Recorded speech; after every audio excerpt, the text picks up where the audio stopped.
Welcome, ladies and gentlemen, to the Playbook. Today we're talking about the NFL Draft. We are here. It is the 2026 NFL Draft, and we got some big picks to talk about, some potential trades beyond. My name is Lailend Duncan, and to my right is Brody Carter. How we doing? We're good. Man, I don't know how you feel knowing that the Broncos are not picking tonight, so you will not get to see your team get better. But, I mean, if it's you, I feel like you got to be hyped at what you're potentially going to look at tonight because we have a great slate of picks, a lot of great prospects on the board tonight. I feel like if you're a GM in the top 10, it's hard to miss. It's almost impossible. We're coming off of the backs of a massive trade, ladies and gentlemen. Dexter Lawrence was traded to the Bengals a couple days ago, and the Giants now have two top 10 picks. What do you expect them to do with their picks tonight? It's absolutely crazy because they could go out and they could get two Ohio State playmakers in Sonny Styles and Caleb Downs.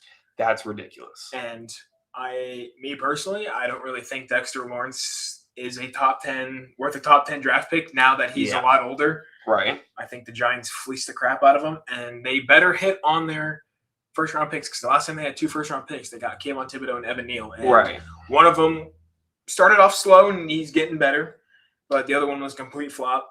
And I think no matter who the Giants get at 5 and 10, those picks are amazing. And we're talking about a Bengals team that is not, I guess, notoriously known for making great draft selections. I mean, you look at last year, Shamar Stewart was their pick, and he's almost been a nothing burger as of recently. I feel like when you look at the Bengals, this is a must-have draft. This is a must-win draft if you're them. And they kind of moved out of that position for, like you said, an aging D tackle who's still a playmaker. Please don't get it twisted. Dexter Lawrence is absolutely a massive force in the middle, and he's like one of the few D tackles still that we have that can clog the middle as a nose tackle, but also get sacks. So I feel like you said, it is kind of a thing of how do we feel, the Bengals need defense, but you also kind of could have drafted defense tonight. And you also see too, when Jim Harbaugh got there and he made these trades, he's in a win. Like he wants to win now. Right. You can tell he's like, let's go get these two first-round picks and let's go out and try to make the playoffs. The Giants last year, if they weren't so injury riddled, they were my my dark horse NFC team to make the playoffs. I agree. I think that the Giants last year were a really good team. They were competitive in pretty much every game against any team last year. And I think that came with how great Jackson Dart ascended. I think when you look at the Giants, he's really going to be the key on how good they are or aren't. I feel like the Giants now have a position they could go offense, defense, they could go defense, they could go offense. They could do whatever they want to and really make plays tonight.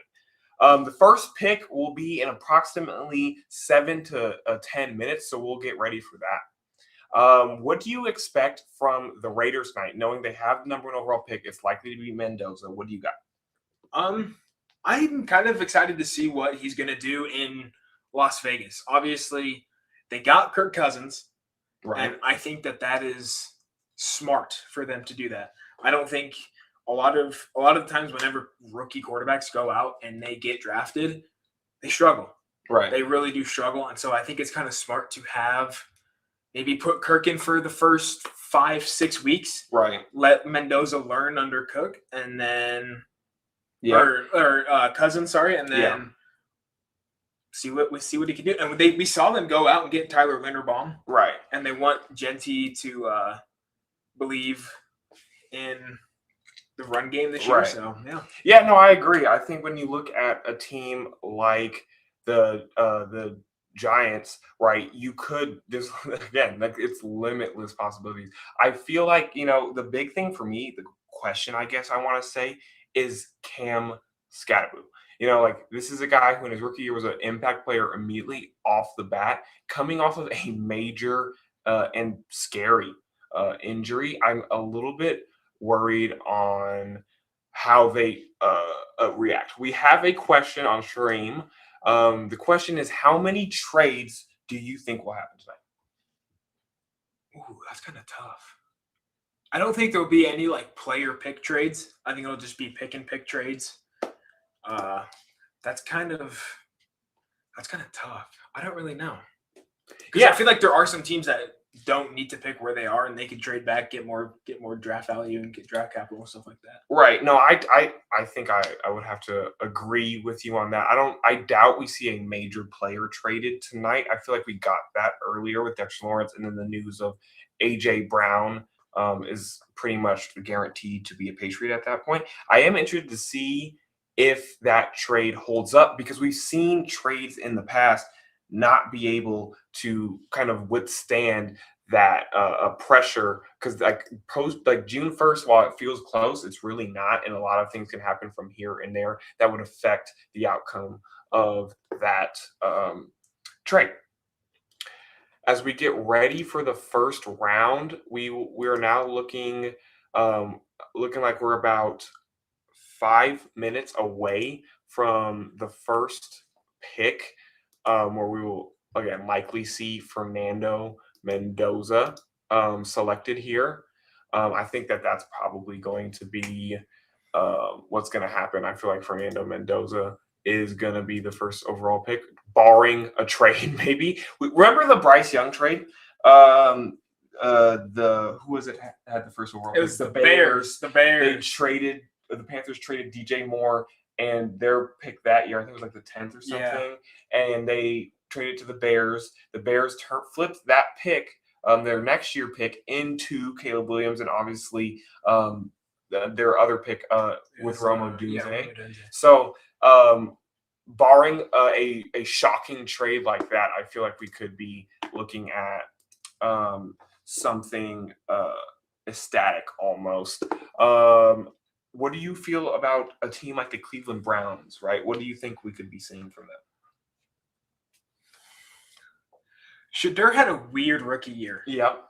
He did. And I like Shedeur. I mean, I'm one of those guys where it's like whenever you see a rookie quarterback, you always want them to go out and be successful. Right. I don't know. I feel like with your first pick, you got to go out and probably get – I don't think he's going to be there, but get either Cardinal Tate or Mekhi Lemon. I think I'd have to agree with that. I think when you look at this team, they need weapons. I feel like they're a team that really desires something elusive and attractive about them, and they just don't have that right now. Other than obviously the defending defensive player of the year, Myles freaking Garrett, Mr. 23 sacks. Obviously, someone you could see really flip a franchise.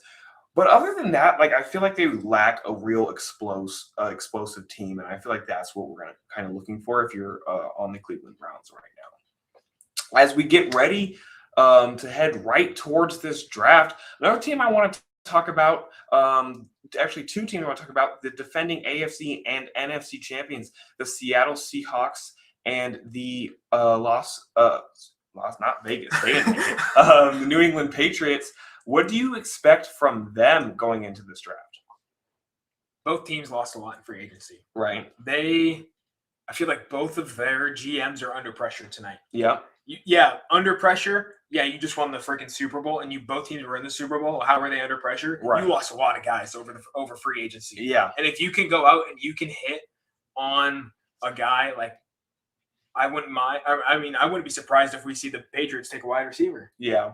Absolutely. I mean, I think the Patriots, honestly, I've seen reports that maybe Kayshon Boutte on the trade block tonight. I feel like that could be very interesting. And the Eagles also said that they're going to trade A.J. Brown post June 1st. Yeah. So they could potentially be in.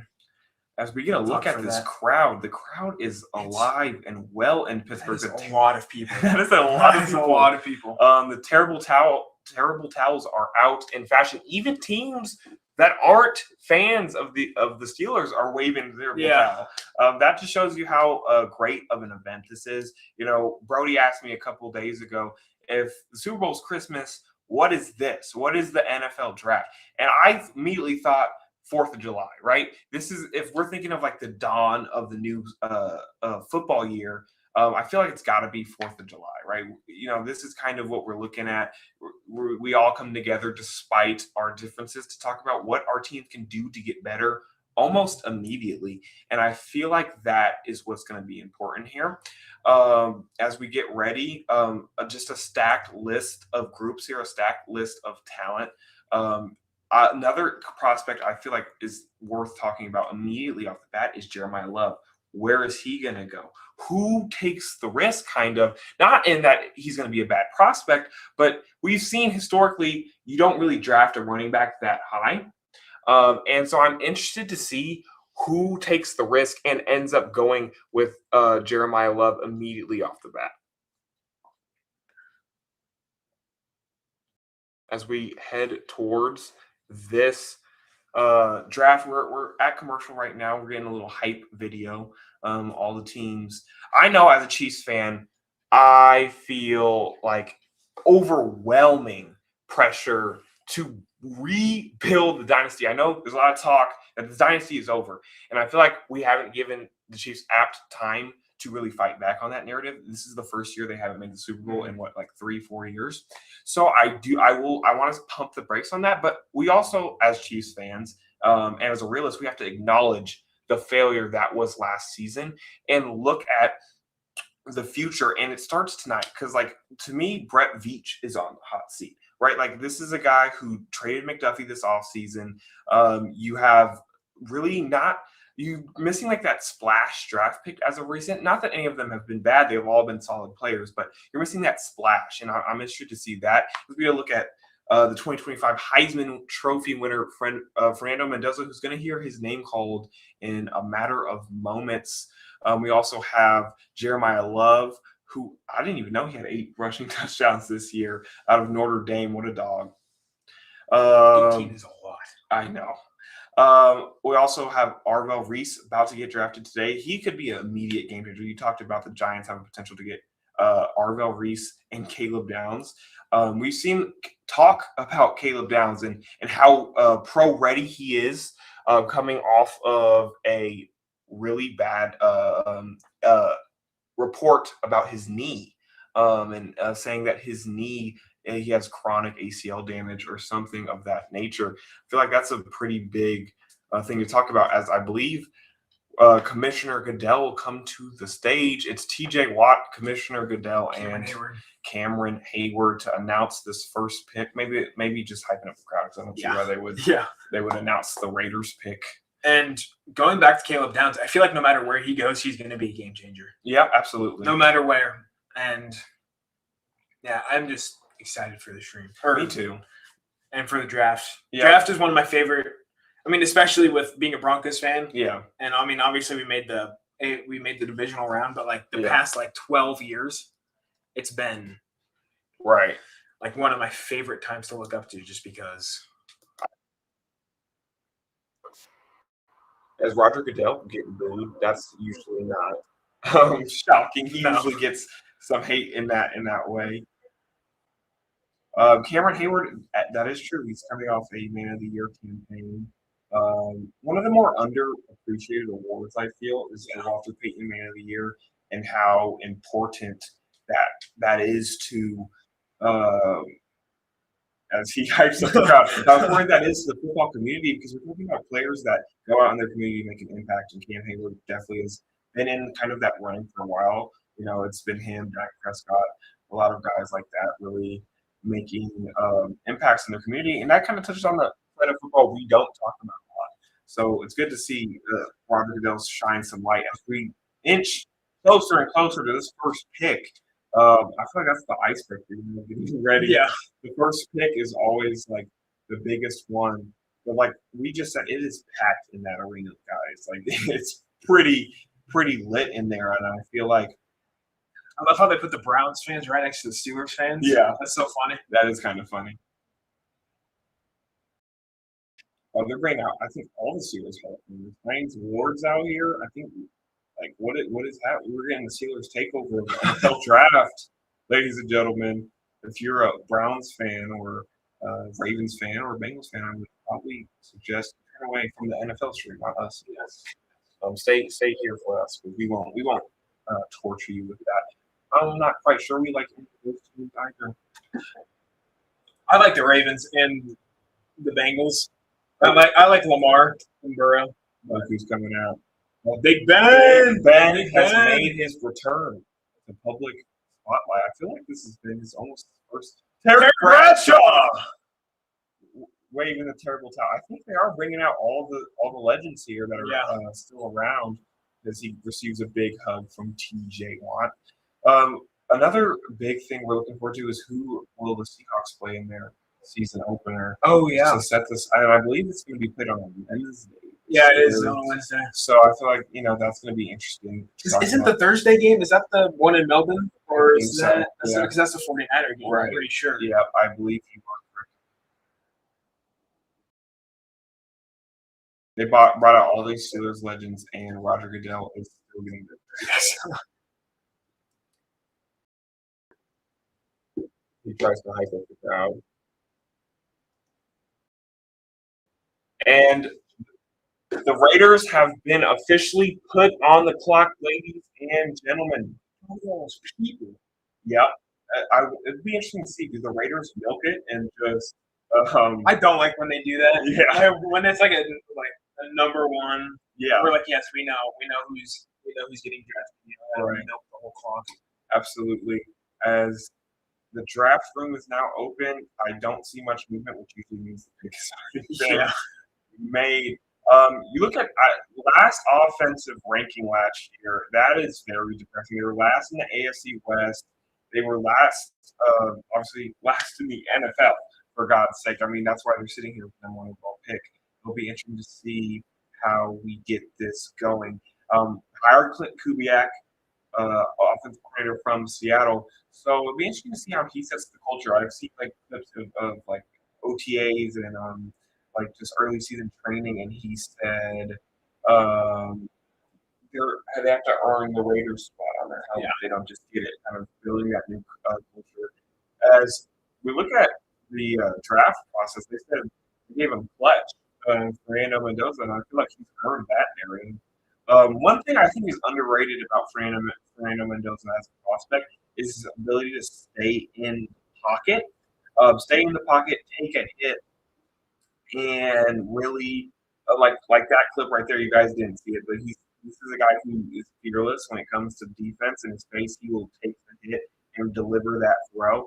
Obviously, that iconic run in the national championship game by Miami against Miami, in Miami, in his hometown. Oh yeah, diving, putting his back and head on the line to really make a play. As the Raiders are still on the clock here, they're really milking this and really building the anticipation. Another big Raiders storyline this offseason has got to be Max Crosby. This is a guy who's obviously been a game changer on defense for years at this point, really made a name for himself. He's kind of known for doing that. And traded to the Raiders for all of 2 days before he gets a physical and trade gets rescinded. What do you think that does to the psyche of the player? I think it's kind of like, does this organization want me? Yeah. Because you got traded, right, and you didn't pass your physical. And if I'm Max Crosby, I'm like, I don't want to go back to a team that wanted to get rid of me. Right. I don't want to do that. But I mean, especially as he said, for weeks up to that point, he did not want to be traded. He wanted to stay. That was not something he was looking forward to. He didn't like trade rumors. He wanted to stay there, and it was kind of a shocker of a trade. He was in trade rumors, but in terms of a shocking trade, I feel like it was pretty shocking. We totally forgot about how great of a off-season free agency that the Raiders had. Quay Walker, Tyler Linderbaum, Jalen Naylor, now Kirk Cousins, obviously. N'Kobe Dean, I totally forgot about that. That was a good trade. Yeah, that was a good pickup. I feel like the Raiders are putting themselves in positions to really shake the AFC West up. I mean, this is a team that really doesn't want to be last again, right? They're really trying to just make some noise, and I feel like teams like that are more dangerous because now you're talking about a Raiders team who really won't have expectations next year. but it's also going to be competitive if you just off of a roster standpoint. As we are still, we're still on the clock, ladies and gentlemen. We did see John Spytek on the phone now. Yes, so I believe should be in soon. I believe in. I mean, we know who they're taking, right? This is not all a mystery of any sort. We know who they're taking. It's going to be the great Fernando Mendoza. Talking about Mendoza and that, pick is in, and the pick is officially in, ladies and gentlemen. Fernando Mendoza will hear his name in a matter of moments, and I feel like after that, we're going to see. I mean, I wouldn't be shocked if the first 10 picks really take the bulk of this draft because of how deep of a talent pool, and these teams really are going to think, second guess, not know what all they're doing, and so I feel like that's something we got to look at. Indiana, I mean, what a team that was. They need a movie made out of them, out of that team. Yeah, that whole story is just crazy. You go from the losingest team in college football history, right, to 2 years later winning the national championship. right. So wild. Yeah, I find that to be wild. As the hugs come in the Raiders draft room, we are really getting close to that time. Speaking of the Raiders, what about division rival? What do you expect from the Chargers tonight? They need to go draft offensive lineman. That's really poor Herbert. Yeah, poor Herbert. I mean, with 3 of your divisional teams having great offensive or defensive lines, and them having great offensive lines too, it's like you need to go out and get yourself an offensive lineman, even if it's Proctor, if it's here comes Caleb the commissioner. Lomu. We are officially here, ladies and gentlemen. First pick is coming shortly. Who's still ringing in for Roger Goodell?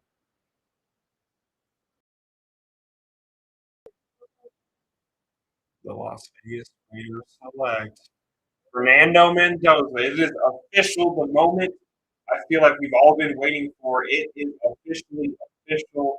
Fernando Mendoza will be headed on a jet to Vegas to try to change the culture of the Raiders franchise. You know, their owner talks about just win. Well, they haven't been doing a lot of that as of recent. So now they have a guy who has the grit and will to win, and we'll see what he can do as the man in charge, the head sheriff in Las Vegas. And now I feel like we're kind of getting to that point. The water has been broken, the ice has been broken. We are officially here. We are officially in the draft. And I feel like, you know, when you're talking about a team like the Raiders, they kind of needed this, right? So I feel like they, you know, for them, it's important as we get that pick updated in here for you guys. Obviously, Fernando Mendoza, what a guy. And I think what people forget about Mendoza is how good of a season he had at Cal before he was drafted or transferred to Indiana. He was a prospect at Cal. He was not a scrub for any means. He turned that team into from a 3-win to a 7-win program. Like, this is not a guy that was getting slept on. So I feel like he doesn't get enough credit for that. And I feel like a lot of people like me never heard of Fernando Mendoza until he started lining up with Indiana. I didn't watch any of his film in Cal when he was at Cal. Yeah, I didn't know who he was. I never heard of him, and then he goes to Indiana and he just balls out. And can't wait. I mean, his saying this is a Broncos fan, but can't wait to see what he does on the Raiders. Yeah, I agree. I can't wait to see it either. I want to see how great he's going to be. He's getting his post-draft interview. Obviously, he's I think one of the few quarterbacks that's really good at interviewing. His interviews kind of get you hyped up in your feelings. I love his interviews so much. Yeah.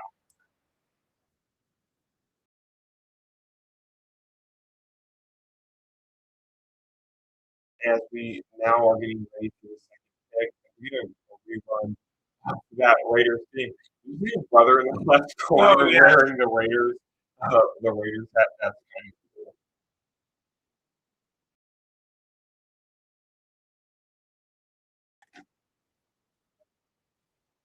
And now, probably one of the bigger teams that is now on the clock, the New York Jets, were back-to-back teams of just, I hate to say it, but straight poverty. Yeah, How do you think that the Jets draft tonight?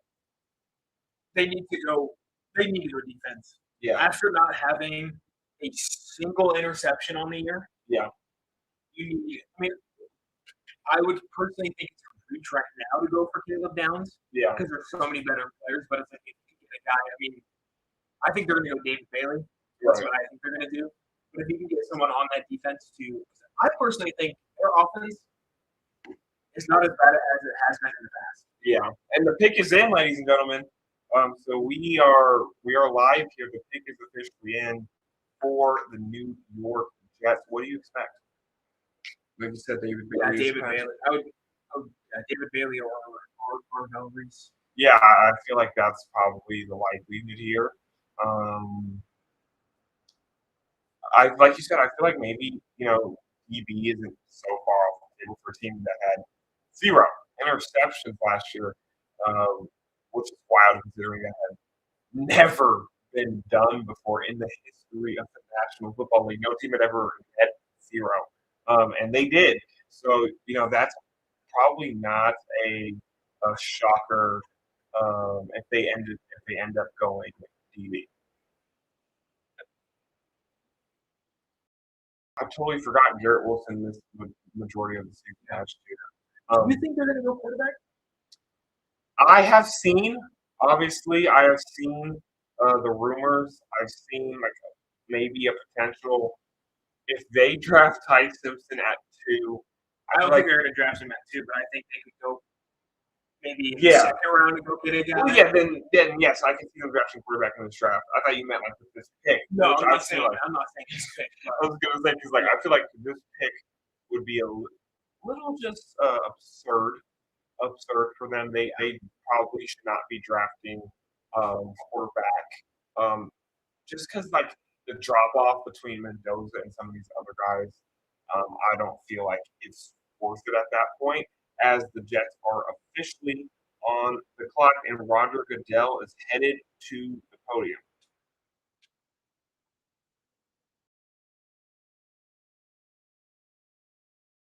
New York Jets select. Yep. We're talking about David Bailey, edge from Texas Tech, will be the next big thing in New York. The pass rusher, the premier. This is not a shocker coming from a team whose head coach is a defender through and through. Aaron Glenn, DB, big time defensive guy, and Aaron Glenn will now have David Bailey to work with. What a pick! Now I want to talk about potentially Arvell Reese and where he falls now, because I thought maybe he was in play for the Jets as well. Next up, we have the Cardinals. What do you think about the Cardinals? I don't know. I feel like this is the big wild card. Yeah, I think if Arizona doesn't select Jeremiah Love, then the Tennessee Titans. Yeah. But if Arizona selects Jeremiah Love, then the Titans might go out and get Arvell. Yeah, I think you're right. I think it's kind of, I feel like every pick obviously has some form of persuasion on the next.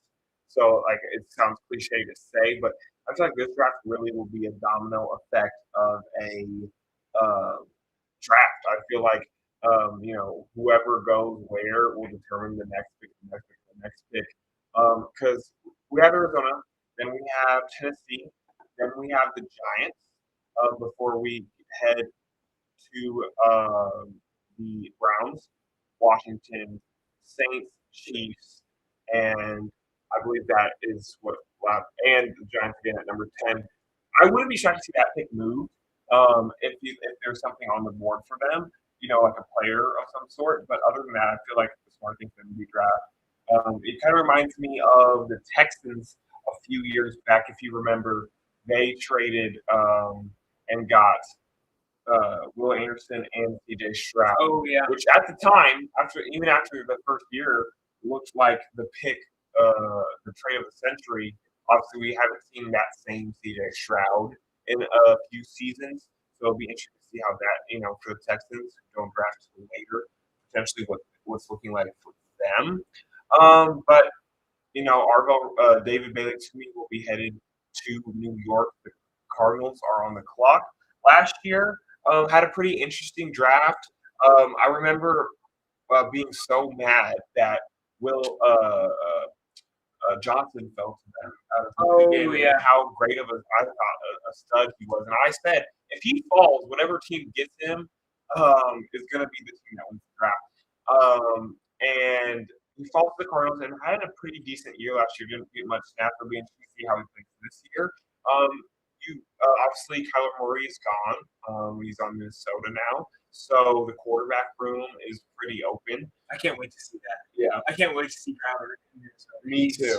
With KOC running the shots, I think KOC is one of our brilliant offensive minds in football. So he is the quarterback whisperer. Absolutely. I mean, you saw what he did with Sam Darnold, and he leaves and goes and wins the Super Bowl with Seattle.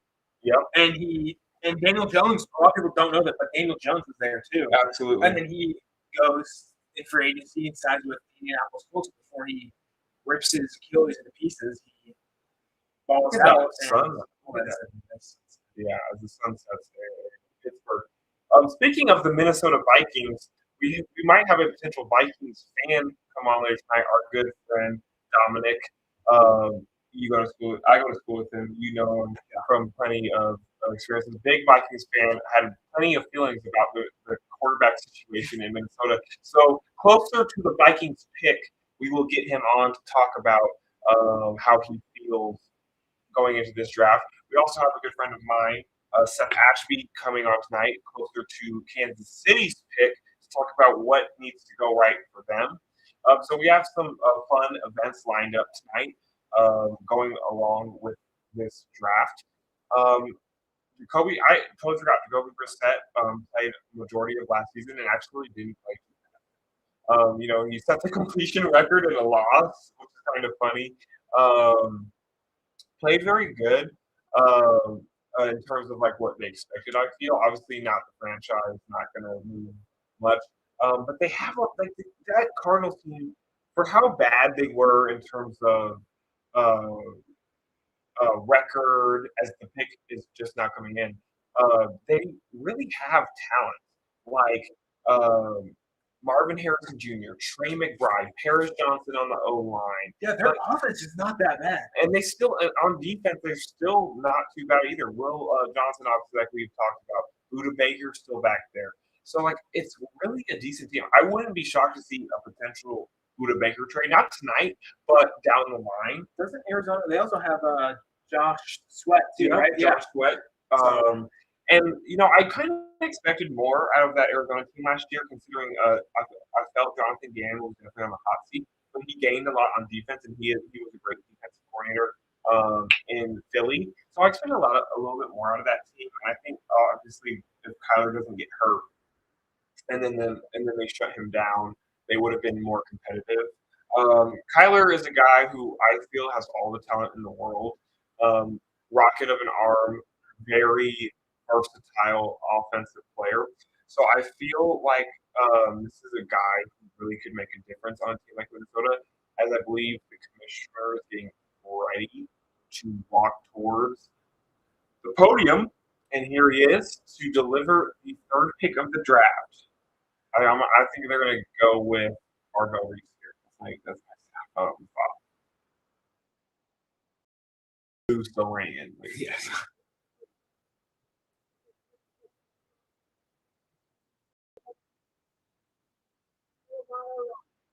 Wow. The Arizona Cardinals roll with Notre Dame. Jeremiah Love is headed to Arizona to kind of flip a switch on what has been a dormant offense as of late. Not that I didn't expect this to happen, because I thought it was definitely on the table.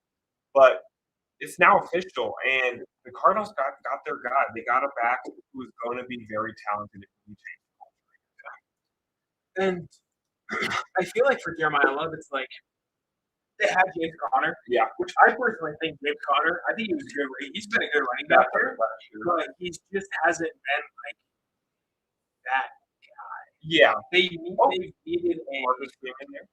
They've needed a running back like Yeah, Jeremiah Love. And they haven't had a guy. I feel like if Jacoby Brissett last year had Jeremiah Love, they would have been a lot better on their own. This is just a nice he's just a very explosive runner. As a USC fan, I could talk to you all day about this guy. This guy puts up numbers against my team. As you get a hurdle over USC.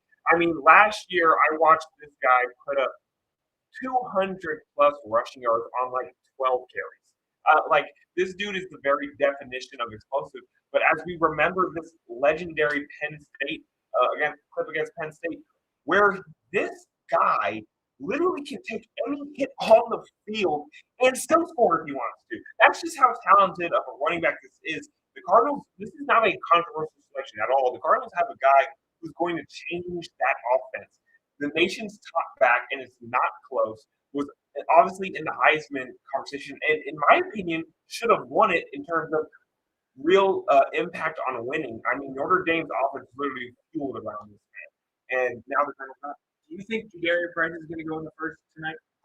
See, I feel like we will not see Jadarius Price or another back. I don't think another back will go until early tomorrow. Yeah. Probably like pick 34, 35. Are they playing the TikTok song? Love me. I think so, yeah. I'm going to go get us some water. You talk to them about this last pick. Yeah. Jeremiah Love. I honestly was not expecting that. Yeah, in my mock draft, I had the Cardinals taking David Bailey and the Titans taking Jeremiah Love. I had Arvell Reese going 2 to the Jets. Oh, yeah? So I think Arvell Reese is going to go right now. Yeah, to the Titans. And then I have Sonny Styles going to the Giants. Yeah, I think that's probably. How do you like my pick for Mansour Delane for the Chiefs? You don't gotta tell me. I love that man. Mansour Delane. I could talk to you all day about the prospect. He is so talented, so over the book. I mean, this is a guy who puts up numbers against anybody. He allowed 0 touchdowns and maybe like 3 catches of over 20 yards. Ridiculous. Yeah. Ridiculous numbers from Mansour Delane. And so I don't have to convince me to draft him. I will sign up for that regardless. To me, the question really becomes, what do you want? If you're Brett Veach, do you want an offensive playmaker to really unlock that old Mahomes that we talk about so much, like Carnell Tate, like Jordan Tyson, like Mekhi Lemon? Or do you want to go defense? Mansour Delane, Ruben Bain, and Reese fills that for. Do you trade up and get a guy? I think they just forfeit their pick, honestly, for my sake. Of course, that's what you would want tonight. I mean, you've watched the Chiefs, the same Chiefs teams I have as the Titans pick is in. As he signs his rookie card, that's going to go for a crap ton of money in a couple of years. Yeah. Well, you've seen the same Chiefs team. These last 2 Chiefs teams, even the one that won the Super Bowl, I guess it would be last 3. Like it feels like something's missing, right? Mahomes hasn't put up MVP numbers since 2022, and we know he's still got that talent. It's the question really becomes, what has the team done to unlock him? And it's been nothing. I mean, this guy has gotten pretty much 0 help in terms of the front office bringing stuff in for him. So do you just say, hey, we got your back, we're going to go get a guy, and then maybe follow it up with Kenyon Sadiq at 20 or 20 at 29? Like, do you just say, screw it, and we're going to go all in on offense? I feel like that's where I'm at personally. If I was Brent Veach, I would go Carnell Tate and trade up from 29 to get Kenyon Sadiq and just fully buy into this offense. But I do feel kind of a lack at DB now that Trent McDuffie's gone. I think we signed free agents well, and we still have a couple of good guys that I'd like to see develop. But I do understand Chiefs fans that are like, hey, we want TV. And we'll talk about the Chiefs later when our friend Seth Ashby joins the show. But the Titans are on the board now, and Roger Goodell is headed there to the podium to deliver this pick. So he moved. I feel like they're going to be relentless with that. Yeah. Although I don't feel like he does a bad job.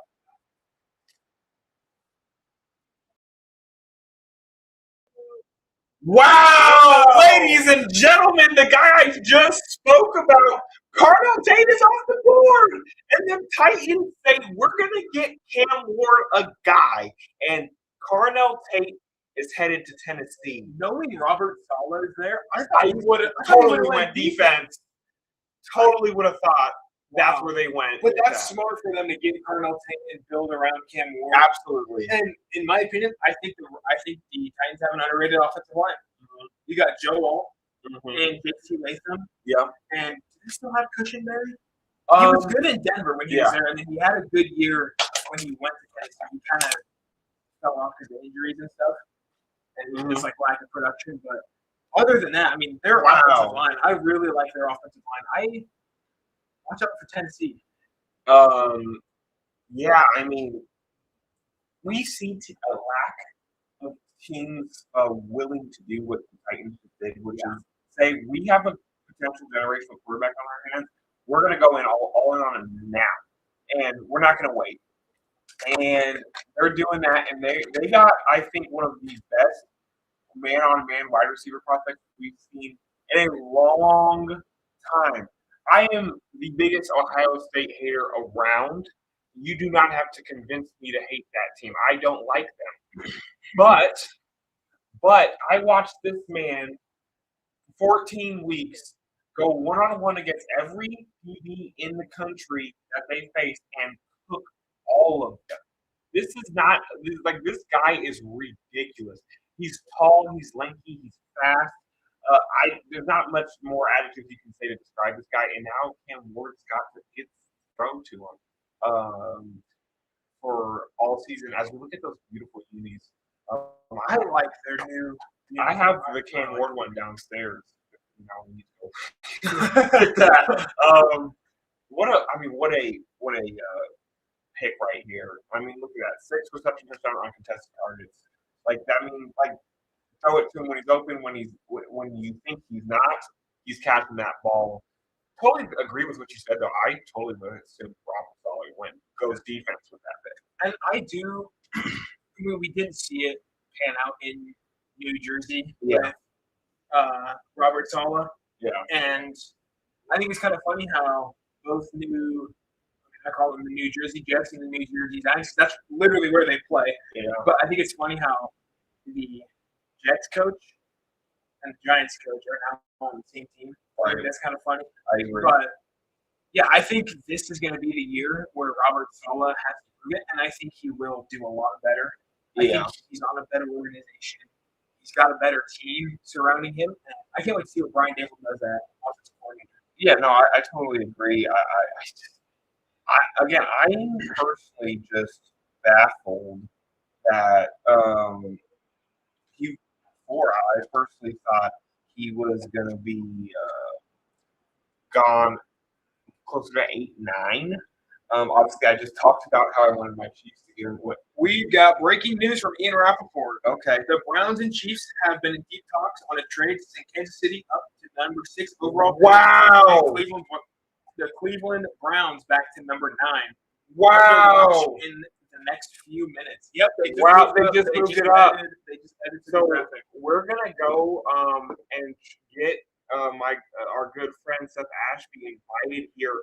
The Chiefs, each feeling that pressure. I think now that Carnell Tate's off the board, he's feeling a little pressure, and they're officially off the. He's off the board. The Chiefs are kind of in a situation where they're on the clock now. Obviously, the Giants are the team on the clock, but I mean more figuratively. That's kind of what you're looking at. Wow. I do not like the Kansas City Chiefs, obviously, because they're in my division. But it's like whenever I see my teams or my friends' team do good, yeah, I'm always like super happy happy for them. Right. And it's like, I think bringing back Anthony is the reason why you guys are going to be really good. Yeah. I think they're going to trade up because I think the Giants are going to go with Sonny Styles. Yeah. Reese still has. I mean, that's the thing. If you're the Chiefs, you could go defense here. Yeah. You have so much talent. What is Who's your pressure? guys' linebackers? Okay, so I love our linebacking core. I know for all my Chiefs fans out there, Leo Fennell is not there anymore. What's his name? What about Drew? Drew Tranquil is still there, and I think he was the heart and soul of that linebacker room, and I think he always has been. But along with that, Nick Bolton, like this is a pretty talented linebacking core, and another linebacker would probably mean the world to this team. So I mean, I'm not shocked if they decide that they want to go. And the pick is in for the Giants, ladies and gentlemen. See, I told you we were going to see pick on pick trades, but not player pick trades. I mean, I kind of had a hot take. I think Anthony Richardson. Ooh, okay. On draft night. Okay. And I think he might go to the Los Angeles Rams. I think that would be most beneficial for him in his career. To play behind Stafford and learn how to swing the rock efficiently is his only deficiency, I feel. I think that's what they did.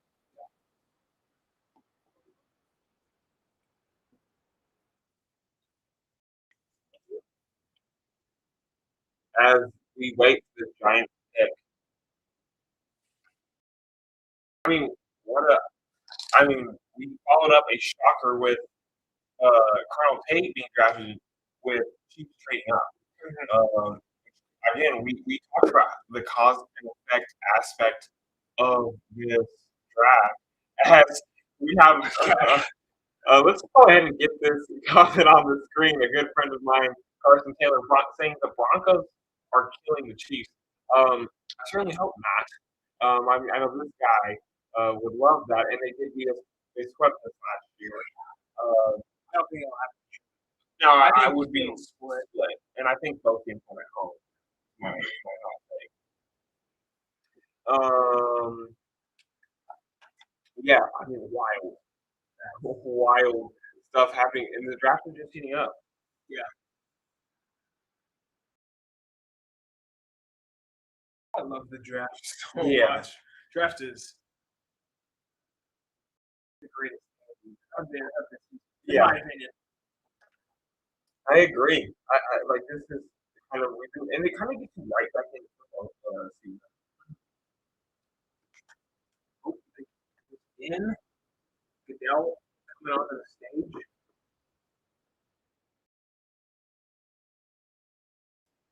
As we have some special guests this Giants pick, the New York Football Giants. Yeah.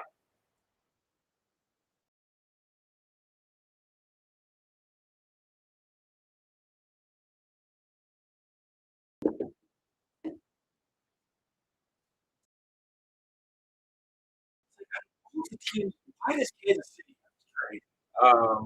Because Beach is the best team in football. That's not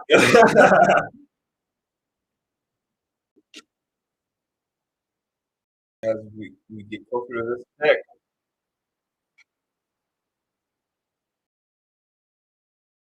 We're getting emotional tribute from which teams for Caps. And I will say, shout out to our military. Big fan of you all, and love to see you guys as well. And this pick is dedicated to them and the things they do for us to be able to do stuff like this and talk about the draft. As if Marvell Reese goes, you think so? Maybe that. Is that cute? Like, who would you rather want? Marvell Reese to the Giants. Now, I'm going to say this. I think the Chiefs go with Ruben Bank. That's what I think. I think that's who the Chiefs are going to here. Because the need for linebacker isn't as large, I'll say, as the need for defensive end or edge rusher. So I feel like Yeah.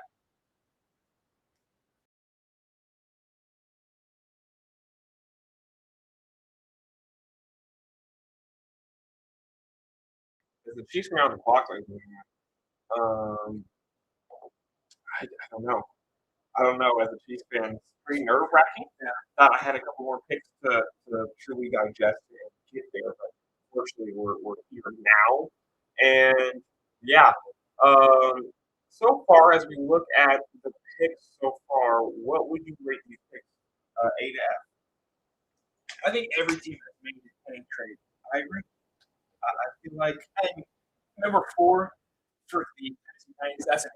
I agree. I do like it, and I do see why people were saying, "Oh, they're going to take Chris Styles or Orville Reese just because they're the best player on the board." Mhm. But if you really think about it, you want a guy that is going to elevate that offense. Right.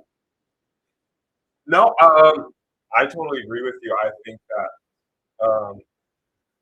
Arvell Reese, I think Carl Tate's the A. Really? Really? The Broncos. Really? I second that. Cardinal Tate, I'd have to agree. Now that the four first two picks are in, do you go out? Yeah. Yeah. That answers my question. Yes. Yeah. Papa Carter. We had a trade after the first. The president is in the building, guys. I actually think you called that, Mr. Carter. I think you spoke that into existence. So I'm gonna thank you for This is you said it right here. right. I'm gonna thank you for speaking that into existence and having the Chiefs trade up. I know you didn't mean it that way. He's a 49ers fan, so he kind of hates you. But I understand your pain. I wish I could say I feel for you, but I can't because that would mean I wouldn't have to raise it. So I feel you, but I'm gonna have to roll with. he's had plenty of rings in the past, though. That's true. The good old days, right? Joe Montana. How do you think Mike Evans is going to do? I can't wait to see that. Yeah, Mike Evans. Okay, so he needs to stay healthy. That's first. We're gonna do this assuming he's healthy. We don't want to speak injury onto players. I'm gonna roll with he's gonna perform. I think he's gonna get back to that 1,000-yard mark. As we just did another subscriber, thank you.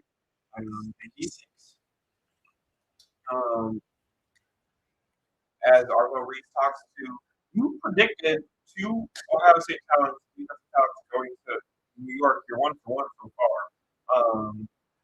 But I want to go back to the picks, our grades for the picks. I would give Mendoza, Bailey, Love, and Reese all A's. I feel like there's not much you can miss. I feel like down the line maybe you could see a player not talent. But I feel like all of you guys are studs.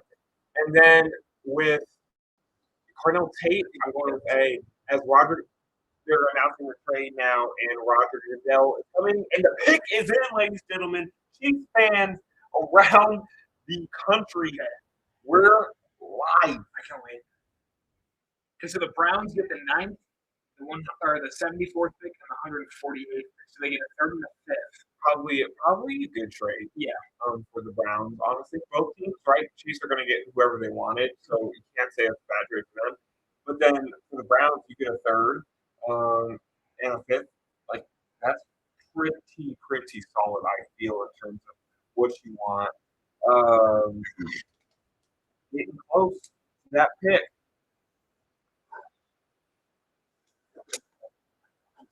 Yeah, me too. I was at a waterfall, literally. I wouldn't be surprised. I mean, I think it kind of be a reach. But I mean, he's still really good. But I wouldn't be surprised if they go Kyle Lemon, Tyson. Yeah. Doubt they could post a each year. It's too early. Here we go. Oh, let me not get clipped and like right. The Kansas City Chiefs select. Wow! I had that pick right. They trade up for DB, and this is not going to be the prettiest pick. It's probably not going to be the one that Chiefs fans adore. But this has to be the right pick. Talking about a DB who runs a 4.3, insanely talented, gave up 0 touchdowns and 3 receptions, 20 yards all year, All American, total freaking stud. And you know what? I'm happy. I'm happy with that pick. I feel like it was necessary.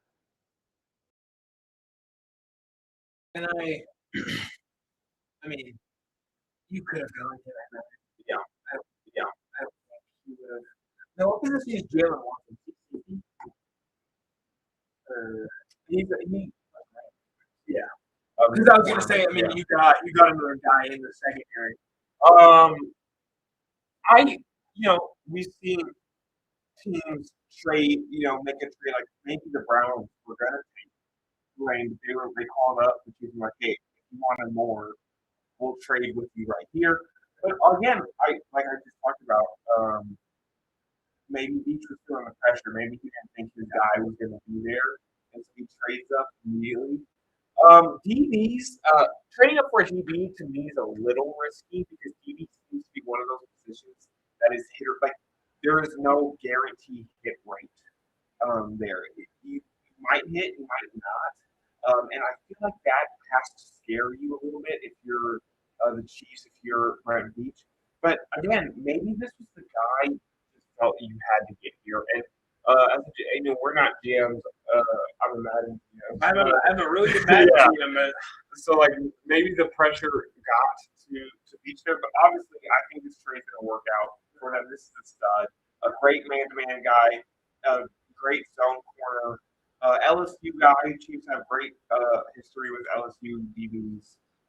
So Honey Badgers. So I feel like this is gonna work out, and Spags is getting an absolute stud. Yeah. So I'm excited for this pick. They the team that is up next in Washington. No one knows what they're gonna do. See, because like I also had a feeling Jeremiah Love might have went to Washington. I can see that. I think my prediction here is going to be Jordan Tyson. I think they go receiver. I feel like Debo's not there anymore. I don't think.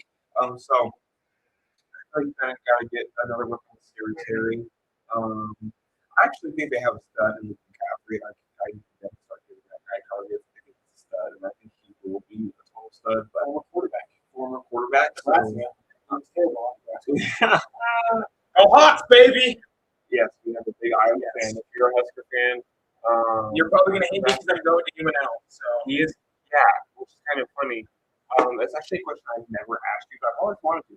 Why UNL not Iowa? Is that in-state tuition? it's kind of that, but it's not a 4.5 hour drive. Right. Because Lincoln's only an hour and a half away. Yeah. But it's like for Iowa, you got to drive all the way from Omaha. Right. Which you're not even in Iowa yet. Then you got to go all the way across the whole entire state of Iowa. Yeah, right. Because the university is right. Totally. Yeah, it totally makes sense. And I'm not judging that. I'm not a senior, so I don't have that college pressure yet. It's good for me because that means we can do this all the time, whenever. So yeah, I'm excited as we get ready for Washington. It does say Francis Maui Noah. Yeah. I don't think they're going to really do that. I Yeah. think he'd be really good in New Orleans or Cleveland. As the pick is in here.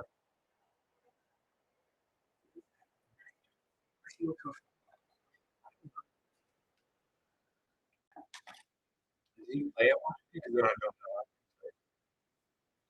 know. Oh, Jerome Bettis. I'm like, why is what? I'm like, what is he looking they're for? doing? Oh, because I assume there's going to be somebody from Washington. Yeah. But there's two Hall of Famers. Obviously, great guy. And Jerome the bus. Bettis. Give me Jerome to anybody. And then, I think Lewis is excited. yeah. I like Chuck a lot. I like Chuck too. I think Tyler Shuck is a stud, and he showed it last year. People still some doubters there, still people who are playing out next year. But here we go. Wow. Okay, so they go defense, and a team that probably needed a boost, and it's going to come from the middle. Sonny Styles from Ohio State will head to Washington. Will head to the District of Columbia. make things happen. I kind of wanted them to get some help for David Daniels personally, but this is a stud right here, and I'm not shocked that they picked him at all. He's a total stud. Um, totally deserved. Not even like this is not like a comfort at all. This is very reasonable. He said that he was 6'5", 246 year, 4'4", 41 stud. Stud. As my good friend from California, Logan, talking about the Raiders. Yeah, they Big suck. Raiders fan. Raiders. Yes, they are locked in. Your guy, you get your guy. You get Fernando Mendoza. What a stud he's going to be. And still so much draft left for you guys. I feel like there's a lot kind of you could still do, but they had a great free agency. Now they have their quarterback. They're going to be competitive next year. At the end of the day, like we're not. I don't have like expectations, I guess, that you would have for them, but they're going to be competitive. And what else can you ask for? Um, as we as we look at this at your mock draft, you have Sonny Styles going to the Giants, and not and Reese going to the Jets. Reese obviously is now going to the Giants, and Sonny Styles will join the Commanders.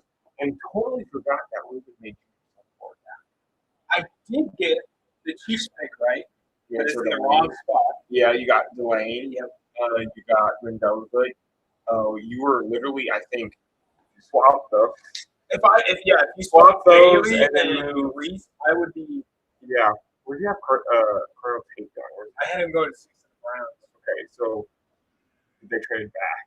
And he obviously went for then. I would be. I mean, the Saints going to be correct. Kind of lemon. They're next up, and why not get a weapon for Shuck? Go get Shuck another weapon. Absolutely. I can't think of anyone on that team besides Chris Olave. Yeah, and he's obviously a guy who has been the subject of a plethora of trade rumors. He's been they've been getting calls for him. They want him. Teams want him. But they want him. So I think why not pair him with a guy like Lailend? But back to the Sonny Styles pick again, just a stud. I love Sonny Styles. I liked him a lot more than I liked Reese, and that's just personal preference. I prefer inside linebackers to end players anyway.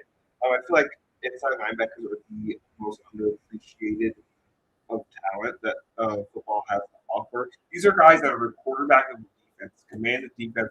They have to be able to tackle and at this point in time in football, tackle and guard. You have to be able to stick with tight ends and guard that middle.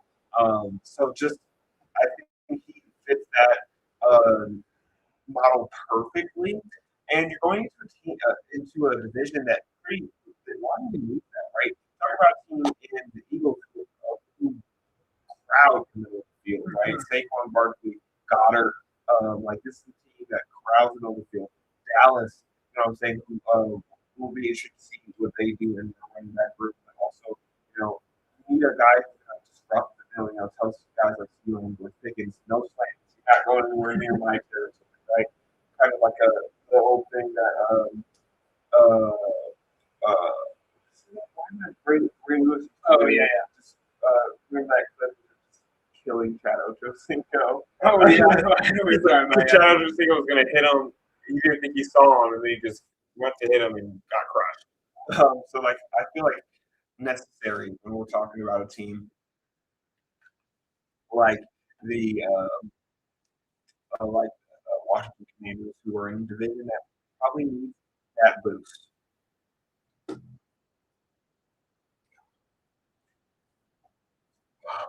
I mean, it's been a good first pick. Yeah, great for fake picks. A great vibe, on the stream. Great vibe in the air in Pittsburgh. So talk about how there's been 3 Ohio State players in the first 7 picks. Mm-hmm. I look, as much as I loved Indiana, I had Ohio State winning this year.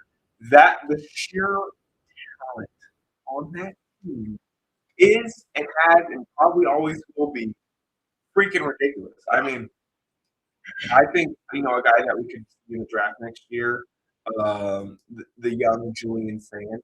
I think he's a stud.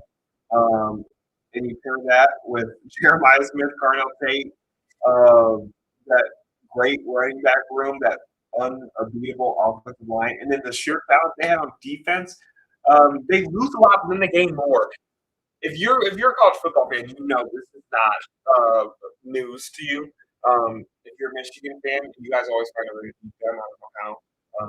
You did this year, though. And then your coach got fired. So Did just get news from Ian Rappaport. The Giants are staying at Big Ten. good. They are not moving. They're staying at Big Ten. And honestly, I think that's a smart, and that's probably where they're going to go is Caleb Downs. I think so. Or I could see them going freshman anymore. Yeah. I think it's like they have a cornerstone tackle in Andrew Thomas on the left side. Why not put Francis on the right side and just kind of secure that? But I honestly don't see them passing any of them down. Another team I'm really excited to see is, first off, I do want to say thank you very much, Miami Dolphins, for Jalen Waddle. I can't wait. I don't think I can't wait. I was going to say I can't wait to torch all the Chiefs TVs next year, but they have like new ones now. So, but I want to see what they're going to do because they literally get Malik Willis for 3 years, $67.5 million. I think I think it's going to be Makai Lemon. And then who knows? They could go at 30 and get Casey Concepcion. Yeah. Or I don't think he's going to be there late, but he can get Omar Jr. Yep. Or even if George Tyson I at this point, in my personal mock, I had two receivers gone at this point. I had one. Yeah. You at this point, I think you had I had Carnell and so you had two. no, I had three going. Oh wait, yeah. At this time, I had Makai and Carnell take them. Yep, and then you at Seattle and you had Tyson. I think I hope the Bucks don't get I love Baker Mayfield so much. What a stud! I love what a this is just a career path, man. I mean, I would love to see him cap it off like Donald did last year, as Commissioner Goodell. Right? No booze. They're too busy singing. That was smart by Commissioner Goodell. Like, their sweet Carolina up there. And they got the lights going too. Yeah. What a banger. This is your your old music guy. So I really like the Saints jerseys. Oh man. I think the Saints, like their whole presentation is really good. I feel like the Superdome, they probably should get a new stadium. It's cool, but would you guys? I had Makai Lemon. I think I'm doing it. Yeah. I told you. Okay, so they go Tyson over Makai Lemon, which this isn't a shock. I think if you watch a lot of the pre-draft stuff, Tyson's more wanted prospect when you look at compare him to Makai Lemon, who's shorter, and isn't as quick. But stud. And you remind me. This is gonna sound funny. You remind me a lot of Chris Olave. So I feel like this is a really good pick for them. We knew they were probably getting a receiver here. So they picked Tyson in a draft that's probably going to be receiver heavy anyway. And what a team.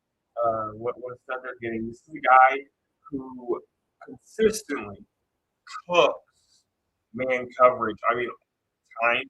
This is like all the time. I don't know if you guys totally get how consistent this man is at just flying man coverage. This guy is you cannot guard him one-on-one.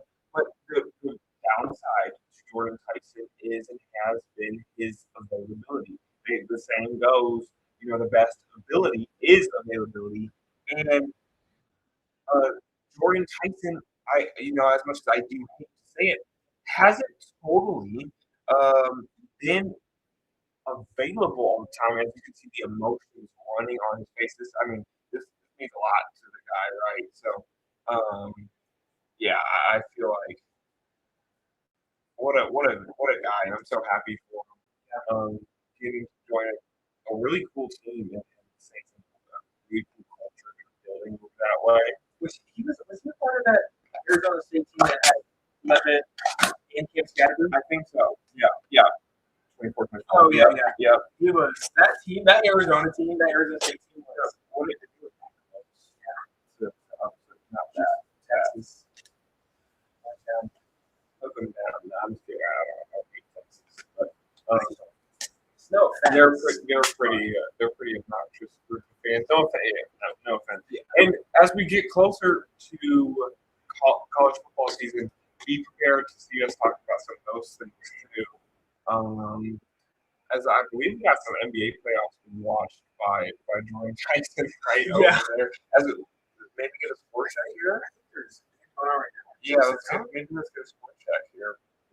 The Hawks are up 9 at home against the Knicks, trying to upset, and they could take a 3, and that changes the series.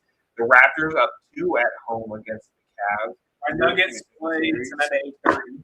I'm worried about your Nuggets. I know they were on the verge of losing game 1. They came back, and then they were destroying the Timberwolves last night and gave up, or not last night, 2 nights ago, and gave up a massive comeback. So I'm a little bit worried. And now the series is back in Minnesota. That's a tough team, tough place to go in and win. So I would be a little on edge if I were you. But I have not much to talk about because myself it's the same thing. Game 1 and the loss game 2. Except I feel like we're gonna have no problem beating. I feel like we're gonna have no problem in beating the 76ers. Team I hate. I hate 76ers. Totally hate the Knicks, and I'm so happy they're losing right now. I mean, I feel like that would be wild if they were able to lose that, go down 2-1. But we're locked in back on the NFL draft as the Browns now on the clock, and I mean, we could just go up and down on this roster and what they need and who they can get, and it's kind of because as we can take a look at the best available prospects here, obviously the number one, we got a big guy from Miami. And I think he's going to go here. So he'll probably go. He could go here. But I heard Boo's right now. The pick is in for the Browns immediately. Yeah, the Steelers fans gave him a nice boo.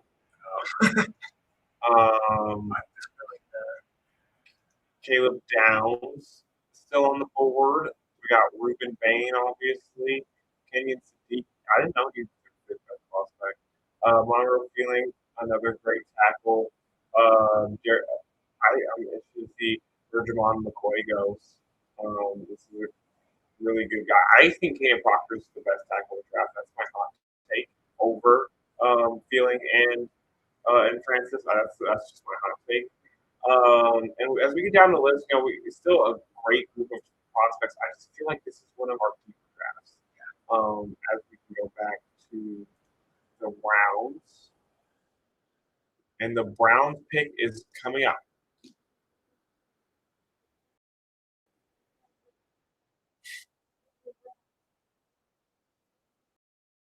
Wow.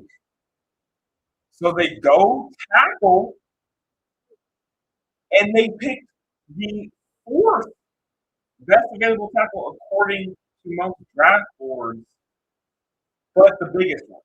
This is a big boy. Yeah. 6'5", 311. Yeah, I think that's at 311 or 312. Okay. I'm a little concerned with this pick, not because this is like Spencer Sano isn't like a dog. I'm more concerned because they went tackle, but we went down the board to get a tackle.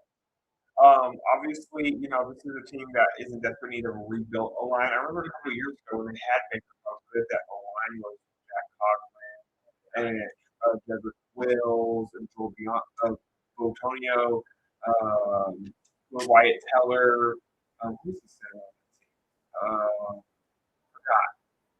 But there's Wyatt Teller. He was a guard. I forget, but just what a great O-line, and the pick is already in for the Giants. And I'm almost certain. I think we know They're who it going is. Caleb Downs here. Almost certain. But I wouldn't be shocked if they go Ruben Bain, just because Thibodeau's on the trade block. So And Goodell's already coming out. I'm telling you, once we get past the top 10, it feels like goes boom, boom, boom, and we're getting there right now. I'm so used to the Chiefs picking late in the draft. This is new territory for me.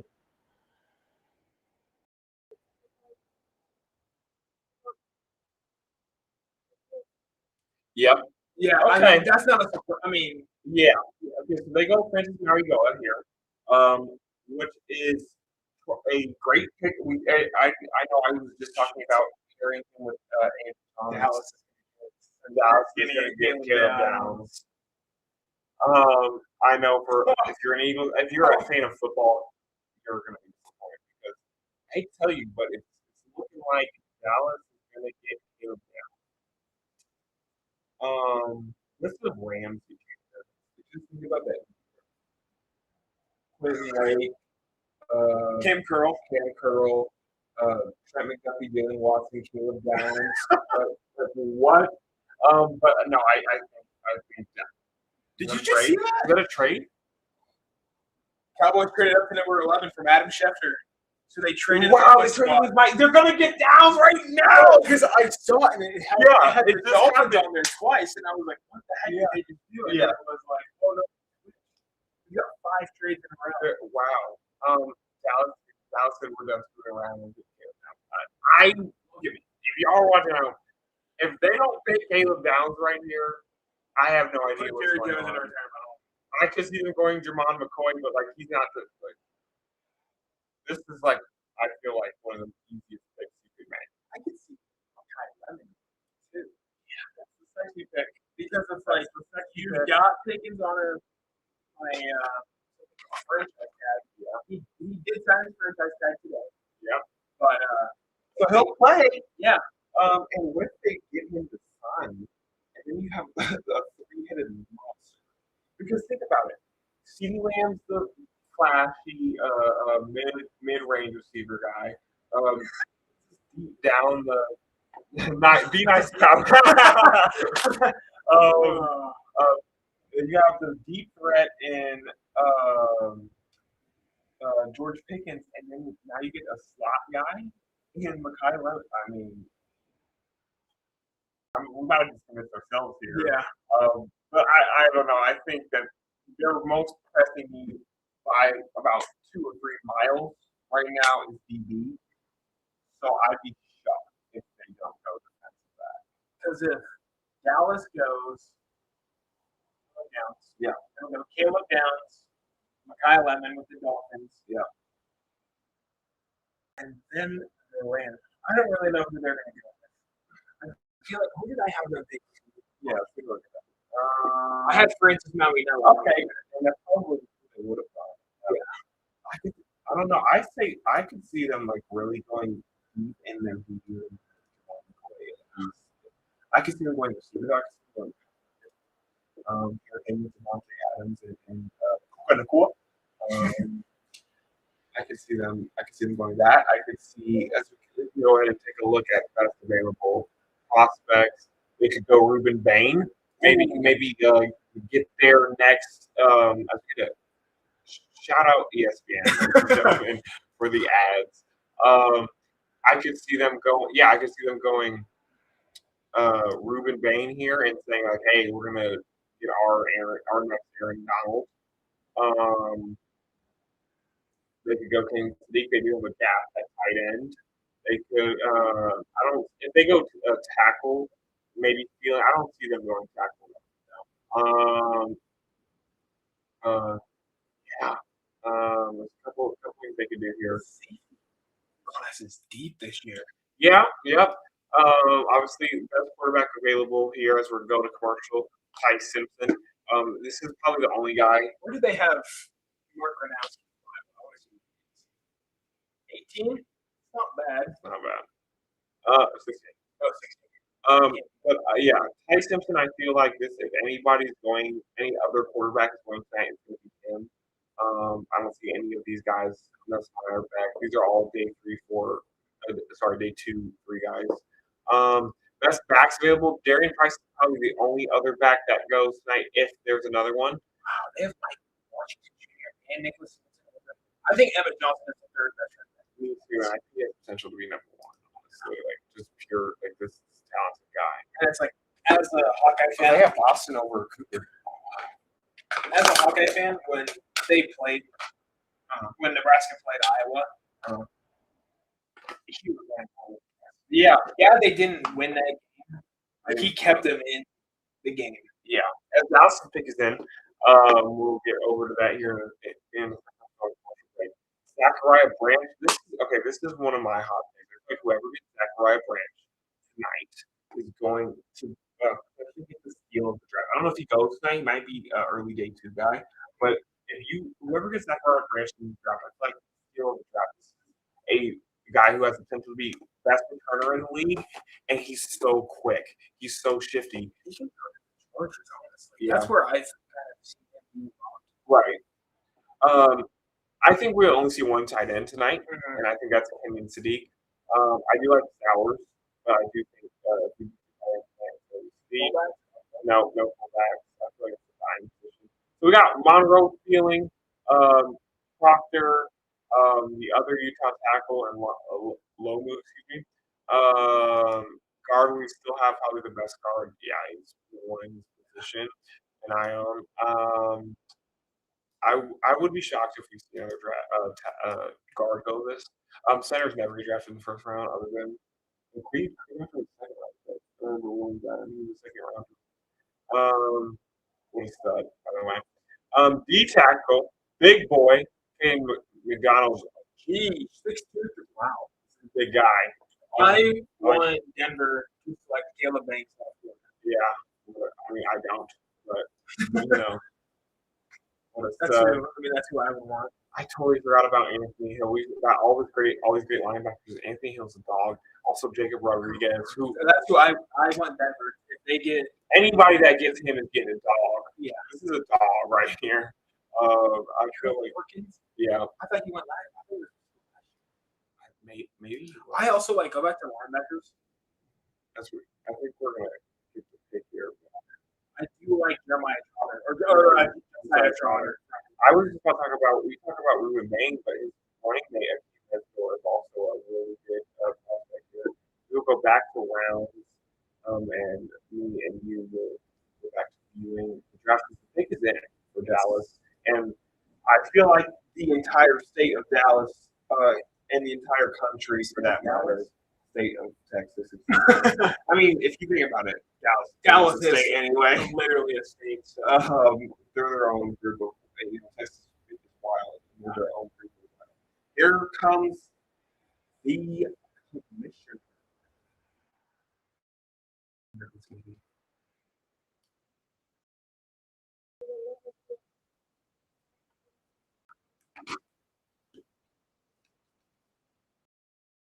Yep.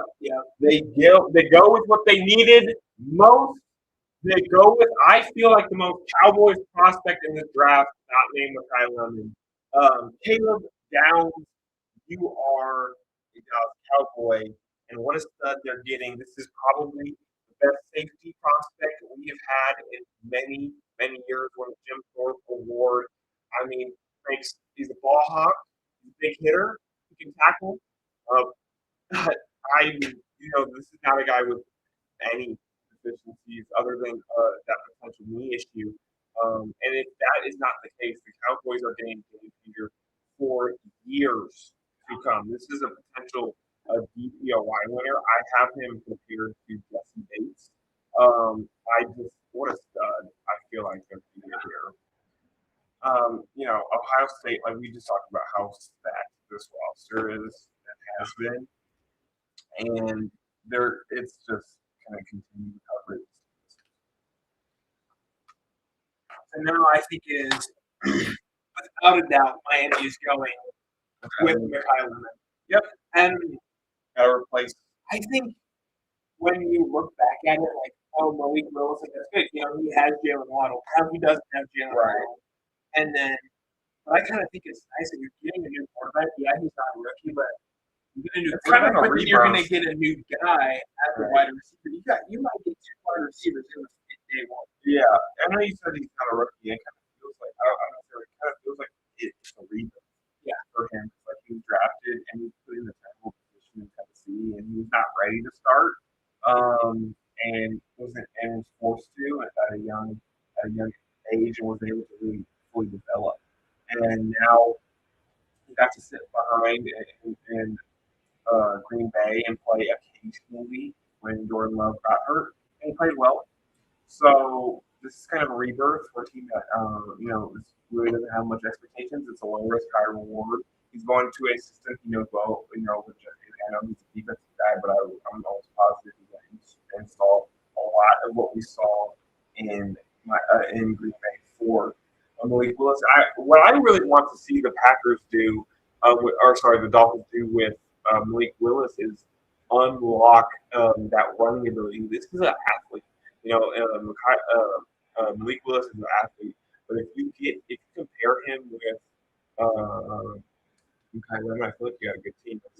He's at the fifth Ohio State, fourth Ohio State. Tied the most in the first 12 picks.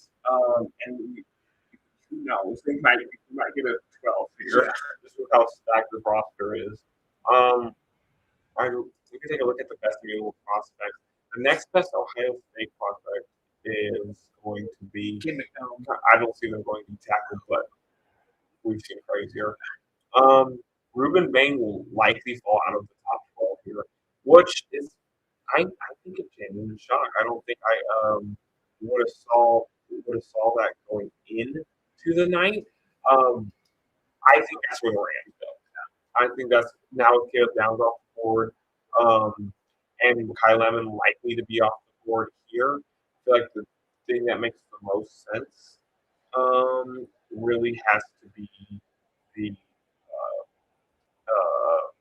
Ruben Bain and potentially your next area. I know it's not fair to put that label on a guy this early in his career. Ruben Bain,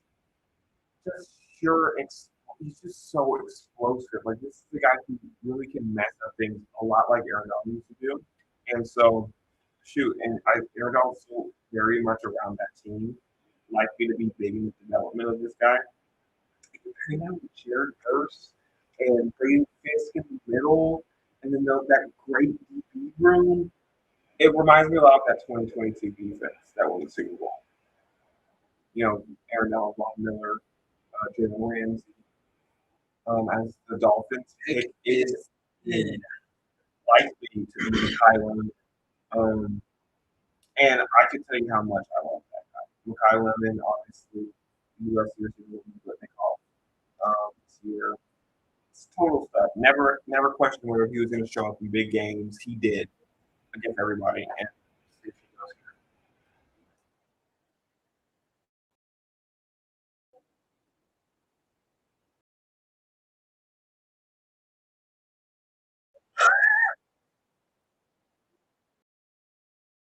wow. Okay. So the Dolphins select Keaton Proctor out of Alabama. I don't need to show my shock in a way that this is happening. I like Keaton Proctor as a prospect, and I talked about potentially him being the best tackle of years and all. Not excited with this pick personally because who is your weapon? Who is your weapon? One of the really bad things is I'm looking down here at the draft order. Yeah.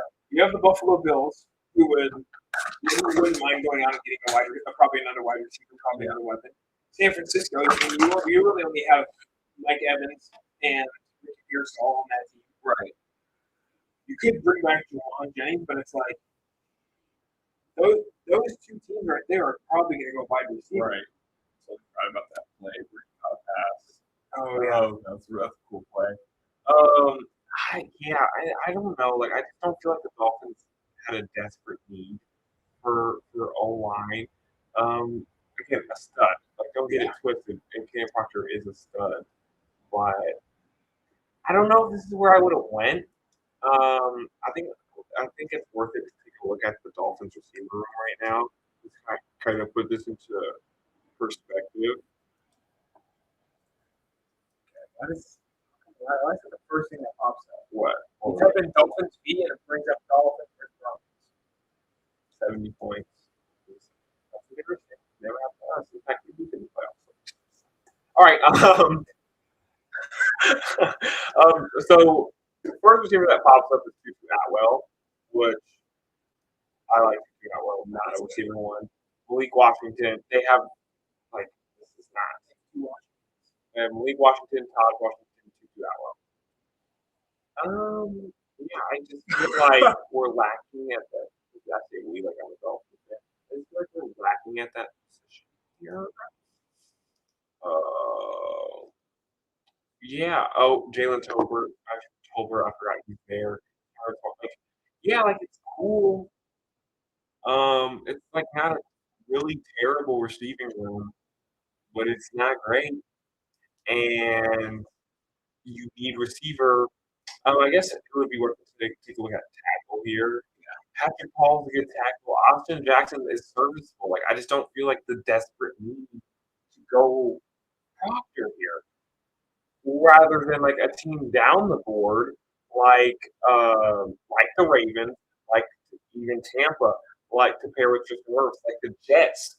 The Lions desperately need O-line help after like all the losses they've had. Like, who's the next best one? Because it's like the Lions are kind of screwed. Like I just don't feel the need. Oh, free tackle. Yeah, free. Yeah. And they had him over. Yeah, Lomu. Jennings. I could also see them go IO because you just need another guard. That's who I have the Chargers taking. Yeah, that's the other thing. Is like with Proctor off the board. Yeah. With Proctor off the board, like I can see don't really need that. Chargers they have Slater and almost said Will Clapp.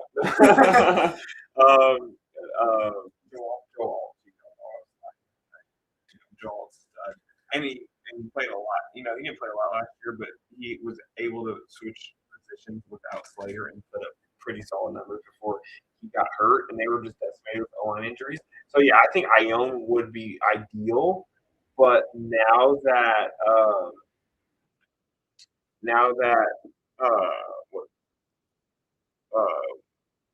Proctor's off the board, I think the Lions are going to go Ione, and then kind of leaves you in a tough position if you're the Chargers as they pick at what 22. 22, I yeah. think 22 last year. They made the playoffs last year too, so probably. As we look down the board, Rams are like, do they go at this point? I would say they stick the course and go Ruben Bailey. Yeah, I feel like that pick doesn't change much. But then that could be Ravens get and I don't want that. But I think they definitely need defense too. Just continue to build, Trey Henderson, and we all know that Jesse Winter defense wizard. Tampa, I think they are going to roll with your Sadiq pick. Yeah. But I think if Lemon falls, they might go there too because lots of Mike Evans, Godwin's getting up there in age. You have a stud and a Emeka Egbuka, pair him with pair them with Lemon. Why not, right? Jets, O-line. O-line. I feel like this is O-line heavy. Oh yeah, Bailey. I think that they're going to go with Dylan Hanneman from Oregon. Yeah. I think he's better in my opinion than McNeil Warren. Yeah. You lose Harrison Smith. Right. You cut a guy that's been there for. Although I did see that they might bring him back 14 decades. So and it's really only got cut contract on. I thought that was still a thing that things for the Rams, by the way. I still thought that was the guy that they would stick with, considering how big he's been for the franchise. As Sean McVay, the wizard of coaching, it's not even fair to call this guy he's so young too. Yeah, he's not even an offensive wizard at this point. He's a wizard of sport. He just knows what he's doing at all times. He's a stud, and I would be shocked if the Rams don't go something to the offense. I think they're going to go with Makai Lemon, but actually no, I don't think they're going to go. I think they're going to go with Coronado State. Sorry, Ruben Bain. Jeez, my brain's all over the place. And they go with Ruben Bain. Build on that defense. Especially get the next Aaron Donald, and then Colorado's going to fall though. I think start a couple down. Yeah, I think like you said, they haven't been worn at 15 years. I think Yemen is better than McNeil Warren. Yeah, I feel like also McNeil Warren didn't have the same level of commitment at the end of the time. I think that has to play a part, especially at DB and what are the receivers who's going. Oregon, had a rigorous schedule. So a lot of teams that would be they beat like USC trade. Beat my eyes. So at least we're in the same boat there. But it's funny going into that game. We had to win in the middle two potentially. Started winning. That was one of the. Is this Lil Huddy? Is this Hudson in the chat, ladies and gentlemen? Good friend for POV Media. Hello there, sir. That is you. Great to have you here. As we get ready for the commissioner to come bring in this pick. I'll be drafting. No. It's the NFL now. They'll probably do the whole thing. Oh, yeah. So we got, 17 picks left? No, sorry, 19 picks left? Yeah.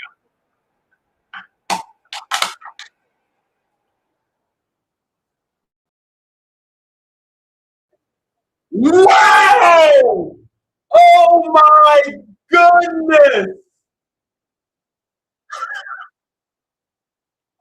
Oh my goodness, we have our Michael Penix moment. I am shocked at what we just saw. Ty Simpson at 13. Eisen just said that it probably would have been the Cardinals to take him. Okay. Wow. I mean, so here's the thing.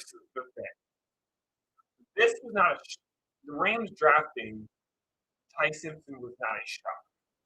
We saw the rumors. We know that they need quarterback to take over for Stafford. But yes, HUD, they did just do that. Yep. I agree with you, Dom.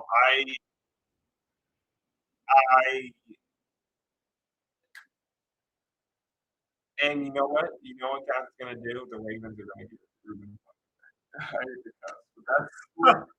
The Ravens are gonna get Trey Henderson and Ruben Bain. And the Rams. I forgot they had Trey Henderson. And the Rams passed up on a impact now for impact later. I'm not. I think my Anthony Richardson take would have been a lot better than Ty Simpson. I'm not a fan. I agree with you, John. I'm not a fan at all of that pick. Like, under no circumstances. If they drafted him in the second round, if they traded up in the second round to get him, if they even traded up late in the first to get him, kind of like what we saw with the Giants last year with Jackson Dart. If they did that, I would have been okay with it. I would have been shocked, but Ty Simpson at third, we literally just said, if Ty Simpson goes, it's going to be late and he's going to be the only quarterback off before he goes at 13. I mean, I talked about this with Brody earlier today. Like, is this going to be our Michael Penix moment? And I think we just got it. Because it's like they don't have another draft pick. That's my thing. They traded to KC, right? Yeah. My thing was they traded that pick here. So the Chiefs picked was virtually the Rams. I thought that they could trade because Seattle was looking to trade out of this pick because they only have 4 and they want to get more. That's what John Schneider said before the draft. So I thought the Rams potentially packaged a couple late rounders this year for this 32nd pick and then go there. Under no circumstances did I have going here. And so I want to talk about in August. I want to talk about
right, so the music's gone.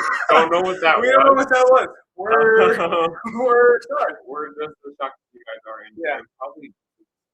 He's like ESPN plays like those stupid ads. That's what we thought it was. All right. Yeah, but we're back here. I mean, yeah. Ty Simpson here. And so we can get a Donald reaction here. We don't know what that was. But as we look at this Ty Simpson, this is not a bad player. It's not. No. And I think he has pro readiness and sit behind Stafford. I don't know if that's the right comment. But I think that sit behind Stafford will mean a lot for him as the ratings pick is in, and we'll talk about this. I mean, I think who the quarterback would have been, you're still learning under Stafford. I don't know, bro. I don't know what they pick.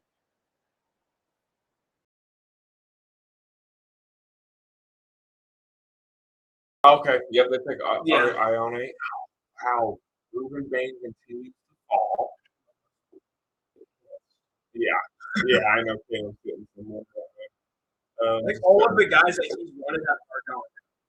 Yeah, this is not a bad pick. I think this is definitely need to continue to build on that O line. I'm still dealing with the shock of the Ty Simpson pick. I just never in a million years did I see him going that high. If you're the Bucks who are next up, got some talent available. Ruben Bain is still I still here. can't believe he's available. 9th best prospect, according to ESPN. He is still here, and we are at pick 15. Kai Lemon, 10th best prospect, still available. Ian Sadiq, 11th best prospect, still available. And I think a lot of that is positional need up until this Rams pick. I feel like that's not obviously the MVP this year. We're not in the rush to replace him, but he's likely to be gone 2 years, probably more than that.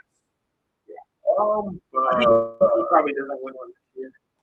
Or if he does win, I think if they win, he retires. I think if they lose and he retires. That was a big thing. I don't know if you guys remember going into the season last year. He had a really, really bad neck injury that almost took, he almost retired in preseason. So I'm still recovering from that. Simpson. That's not what the Rams called their veteran quarterback to inform him. Oh, I thought they were going to say because they asked. Yeah. I mean, how do you think Stafford feels about that? I mean, I don't think he's mad. No. There's been talk they're drafting as a replace drafting signing anyway, trade for potentially. Okay, yeah. I don't think anger would be the word, but I think it's kind of that same thing when it's like with Aaron Rodgers and Jordan Love, right? Where it's like I don't think Rodgers was bad. He's like, this is someone that I can, I just again, a lot of things that happen. A lot of things that happen in draft night, and Simpson, I think that's potentially a really good prospect. But 13, I think that's going to be something that if he does not end up being a great prospect, and I think he'll be regardless. I think his floor is a backup. I think his floor is going to be a backup, a long-term backup in the league. I just think that's the talent he has. But I think that if he does ends up being how he turns out, I feel like they're going to look at this pick for a long time. Especially if Ruben Bain ends up being a stud, or Kylan ends up being a stud, who I think will be. I don't know. I don't know. But if you're the Jets, you have a potential to get Arvell Reese and maybe after Reese, right? Yeah. David Bailey. Bailey, yeah. They have a potential to get David Bailey and Ruben Bain. Dude, I mean, like the draft. I don't want to say it's been shocking so far, but I just feel like out of the sheer talent that we've had available, we've had a bunch of picks not made yet, and it's kind of like that, like eye opening. What is this gonna be? You know what I'm trying to say? Yeah, I'm. I don't know. I don't know. I'm. Knicks and Hawks. Knicks are 101. Or sorry, the Hawks are leading 101 to 99 against the Knicks right now with 3 minutes left in the fourth. Wow, that game's going Tie on the game wire. down to the wire. Yeah, yeah. One, Hawks, Akeem Mesidor too. He's still available. Yeah. You have Fennell going at 14 for Ravens. He obviously got those off earlier. The Hawks are 6 that week before, by the way. Raptors up 7 at home and a must-win game down 2-0. Obviously, we know if you're a sports fan, you know 3-0 is the cardinal sin, right? Coming back from 3-0 is nearly impossible. I'm trying to see like where did that sound come from? Yeah, no, I think it was the Dolphins. The Dolphins. The ad for the Dolphins. Oh, yeah. Because the NFL currently needs more money. Yeah, it was ridiculous. That you said. Also, our team's playing twice a year. So if you want to see us back here, Ooh, we should stream. we can stream both games. Stream those games. We could stream like the days. We can do like playoffs too. I think a goal it should be to get something big in. We're gonna do the opener. I think the Wednesday one, the Seahawks, and then the 49er one in Melbourne, that would be really fun. So just games like that would be a lot of fun. But we're back to the draft, and I think Rich. They got Rich as Commissioner Goodell. I do too. Very underrated company. He doesn't compete much regularly. Does a lot of I think he's really good. As Commissioner Goodell comes to the 15th pick here in the draft.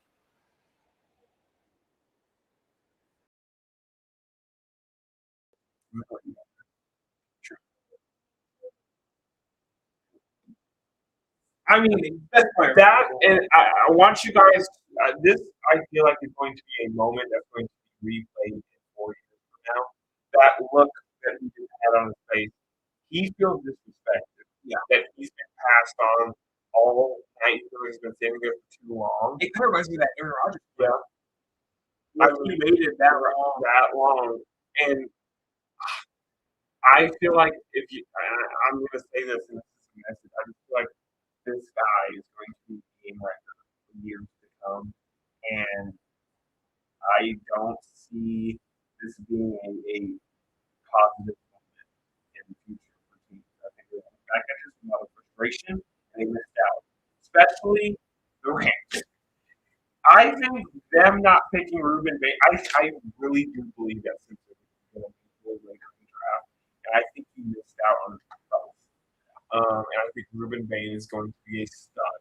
This is a guy. This is the most explosive defensive edge prospect we've had since Miles Garrett. Like this guy is just straight up explosive. He doesn't have the finesse that Aiden Hutchinson has.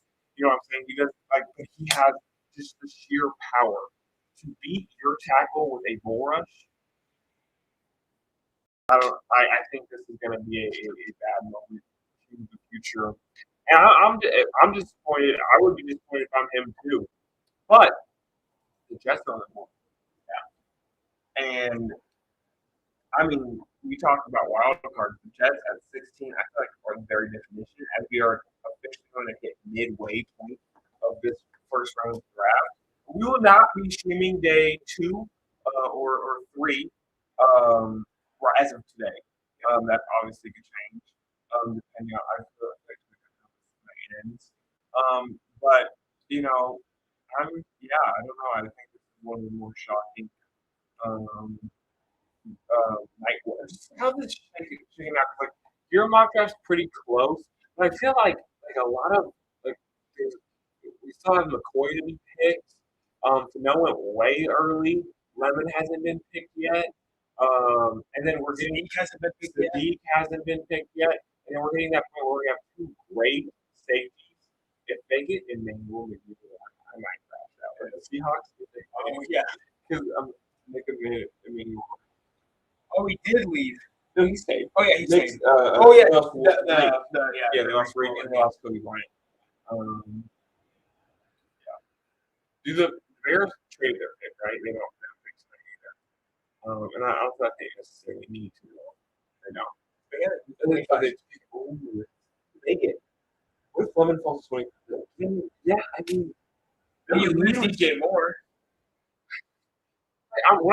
if you, I don't know, like if you guys sitting at home, like, do you see a receiver going in this? The Cowboys might get Dallas and Lemon, bro. I totally forgot the Cowboys pick at 20. The Jets, I don't see them going receiver. No. The Lions have more pressing needs. They could, but I don't see them either. The Vikings have more pressing needs. The Panthers, more pressing needs. The Cowboys, They're gonna go Mekhi Lemon. like, if he's available, they're going. And the Jets pick is in. By the way, I totally forgot about the Dallas Cowboys. I don't see a world where they pass on Mekhi Lemon if he's available. I wouldn't be shocked if the Jets pick him here. I'll say that. I don't think that's like a crazy idea. I wouldn't be too baffled if that's how that happens, but I still can't believe that. Me too. I think that's pretty baffling. I've never. I think that's what I would have went there. And I believe Goodell's coming to get the Jets pick.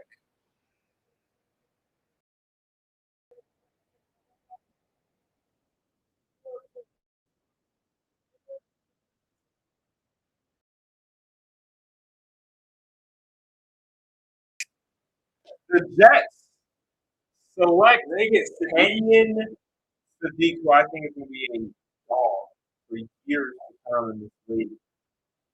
Didn't see the Jets going Sadiq here, and I thought if they went offense, they would go receiver. Well, because they already had Mason Taylor from last year. Right. I think Mason Taylor is going to be really good too. Yeah.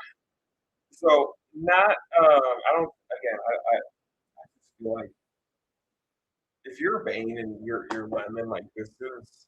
That's such a fun thing. Yeah. Yeah. If you're those two, like this is like this is your chance to make you pass on the moment. If you look at the Lions on the clock, who like probably I think the Lions are one of the most talented teams in the recent years to make the playoffs. I think I agree with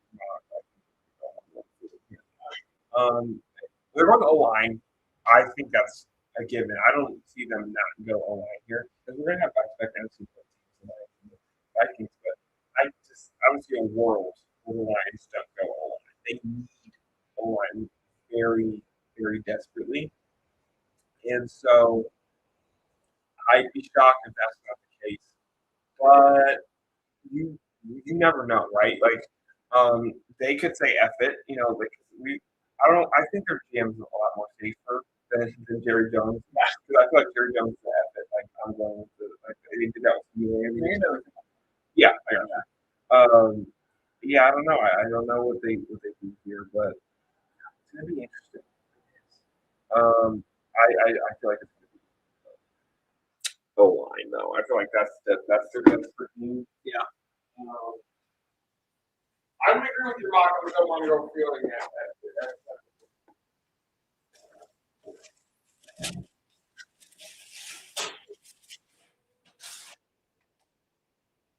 I just make her face get freak out. Yeah. I like one like this to like get the computer. Yeah, it has auto there. Pretty cool. Oh, it's out of focus. Yeah. I see that. You go out. Oh. I know, right? If you're watching at home, the Lions, Royal Lions are on the clock. We are at commercial right now.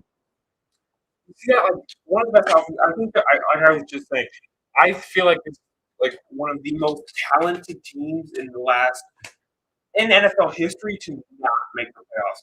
Because like that offense is ridiculous. Jared Goff had I think his most efficient year of his career isn't his best. I feel like the last couple of years have been his best.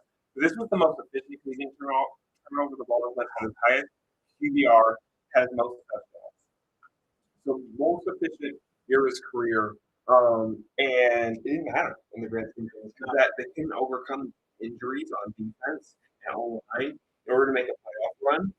And so this is an important. This whole offseason is an important thing, but this is important for them. I think O line is just a safe fix. Like offensively, you're not lacking anything. Sam Laporte is going to be back. Have two stud receivers in Ross Brown, Jameson Williams. You have just total studs.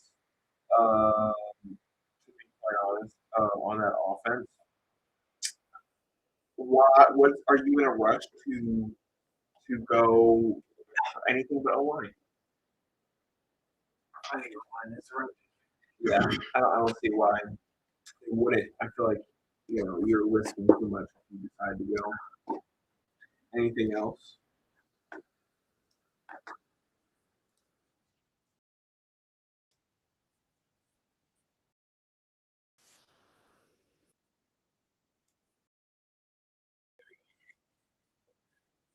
That's, A little. yeah, I think it's one of the back. Yeah, quick and quiet. Yeah. As Makai Lemon, obviously, will be your best available It prospect, says best fit is Monroe Freeling. which is your prediction. So I think that's pretty telling of what we got going on here. Actually, another ad. Shout out. I think you're of it. Kai Lemon's chilling on his phone in the draft room. His grandma's in the corner. She looks pissed. As you know, again, this is the guy who won the top. What a stud. Totally forgot they lost. I know good that John Skip was retired. Ragnow retired. Of course, Dan Campbell is not in the suit. Why wouldn't they? One of the best coaches in the league. One of the best stories of all time. Two that like almost had zero hope. They really coach head coach team. Yeah, like They were last in the NFC North, but they had the best or the fifth best offense. and even that defensive rank, it's not good, but it's not terrible. I think we have a special guest for here. I'm in a wall.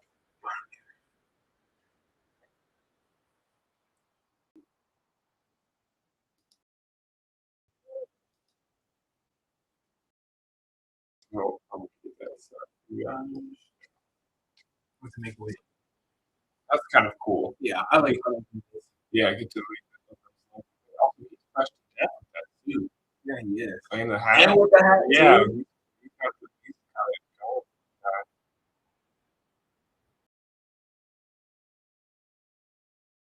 Oh, y'all better get him some too. For real. Get this kid in the suit. I need to see him at field tickets. He said he's 14. That kid does not look 14. He looks very tall. How tall is Rocky Bell? I don't know. I'll have to look it up after this, but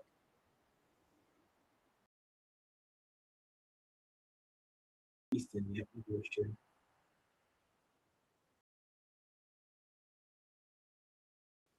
he's 14. Yeah, yeah.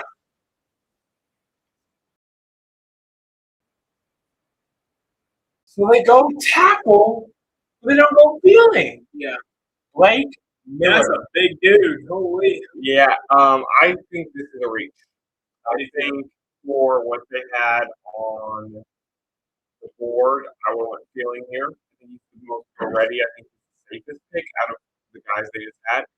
But Blake feeling out of Clemson, Blake Miller out of Clemson. I think he's going to be really good. Yeah, as you can see, like run is officially underway. I feel like this is, the Lions are going to try to again continue to build around that offensive core. I totally forgot to bring up how great Jameer Gibbs is, and he's on that team. Next up, the Minnesota Vikings. A lot they can do here.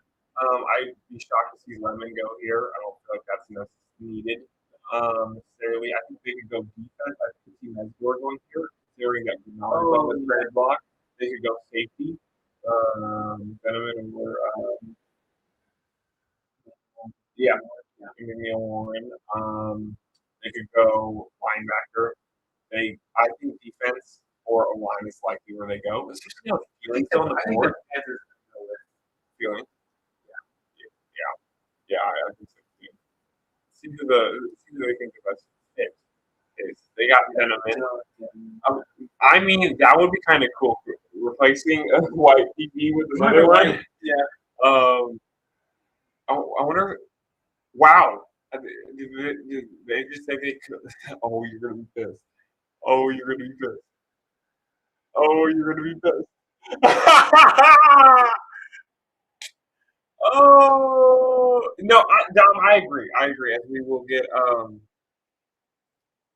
he said he's fine with anyone here. But he said, what happened? Shoot. What happened? Okay, so we just to be clear, Caleb Banks just went to the Vikings East Tackle out of Florida. I think Brody has some Brody and Rappaport. The Eagles are on the clock. The Eagles traded. Oh, are they gonna trade up and get Lemon? Are they gonna steal him from the Cowboys? That would be a wild move.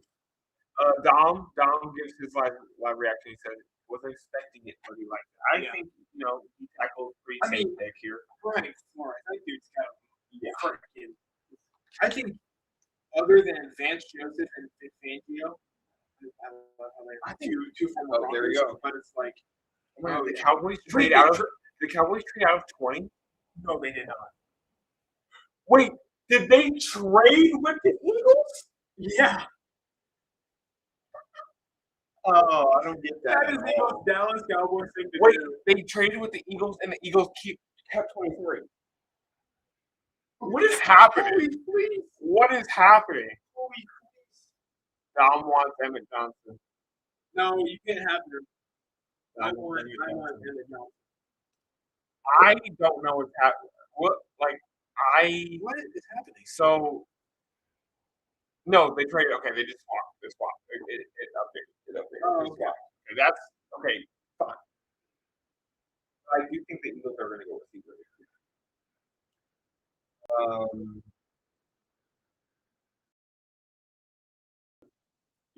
Yeah, I'm pretty shocked here. That's really in Kyler Murray's Super Bowl season, #trust. Maybe not this year. I don't know about this year, Dom. I could see him winning comeback player of the year. Yeah, I can see that happening. Although I think it's going to be Mahomes. If Mahomes comes back and puts up any decent numbers, I think if Mahomes comes back and puts up decent numbers, you don't have to convince the NFL to give him an award. Okay, so Adam Schefter updated it. He said Eagles are trading with Dallas. Eagles receive 20. Dallas receives 23, 114, and 137. Okay. Why would you trade with the division rival? Your biggest division rival at that. Yeah.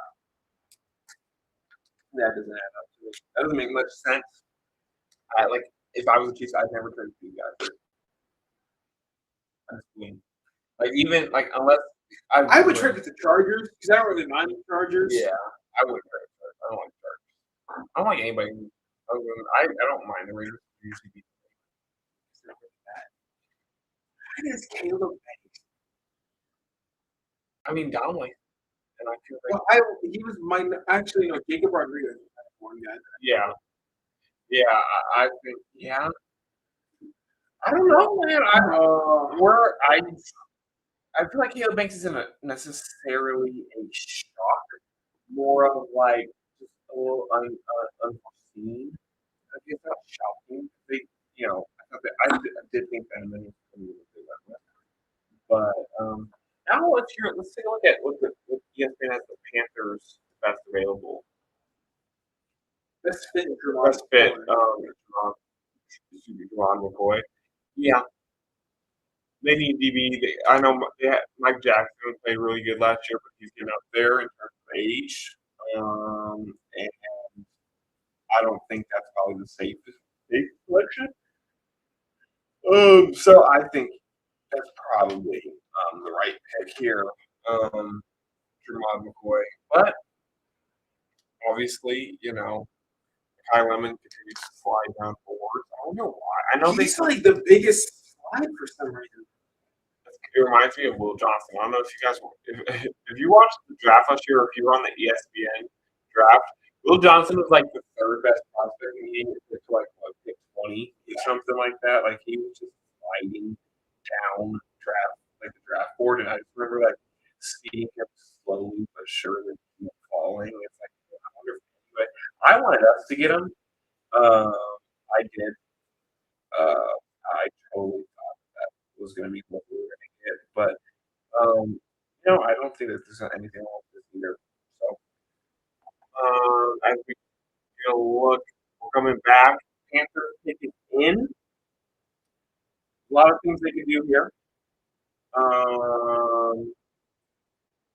like David Dallas, their coach, a lot. I think he's one of the best coaches in the league. Offensive line, especially what he's been able to do with Bryce Young has been really cool. As we are now, Dallas also receives a 2027 7. Yeah. All right, let's see where they go here.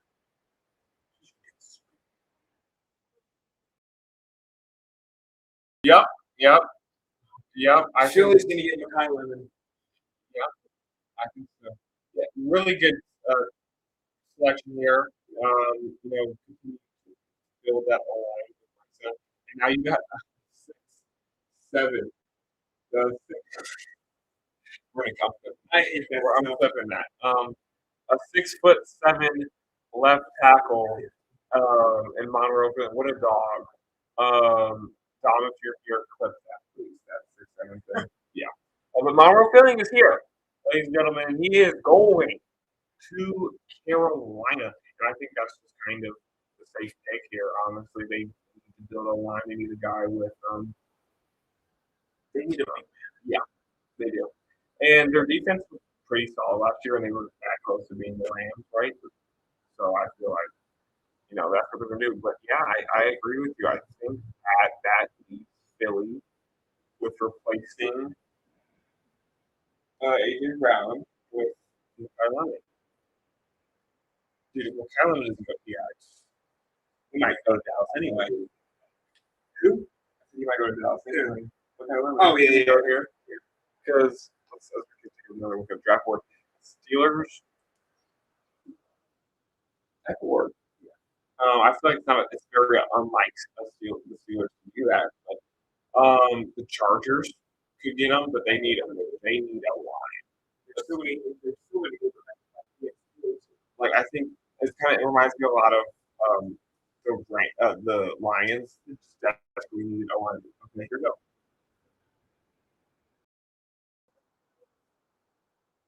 Yep. So Philly makes a trade with Dallas. Dallas trades away their pick, and the Eagles select the Blitnikoff winner, USC great Makai Lemon is off the board, and he's going to Philly, and I think this is going to be I just don't see why, if I was Dallas, why you would make this move. This move makes zero sense. Yeah, you have to guard this guy for years. As you can see the emotions on Makai Lemon's face. That's one of my favorite things about that night. Yeah, seeing the emotion on the player's face. And we're 12 picks left, ladies and gentlemen. I want to again thank you all for being here, and showing up and supporting tonight. But yeah, the Makai Lemon is off the board. AJ Brown likely to leave. Not a Patriot yet. As now finally the best off the board Makai Lemon, and now we're looking at Drummond McCoy. Yeah. Who's probably the best available, and wouldn't be shocked to see Steelers make that move. Yeah. And Garofalo did just tweet out, said, as we see what happens with AJ Brown, the Eagles have added Hollywood Brown, they have Duncan Wicks, too. They have Elijah Moore. Now they have Makai Lemon. And they still have this Slim Reaper, too. Yeah, and I think Devontae, I said this at multiple points last year. A good friend of mine, Seth, we totally disagree on this. And probably too. I said Devontae Smith was the best receiver on that team last year.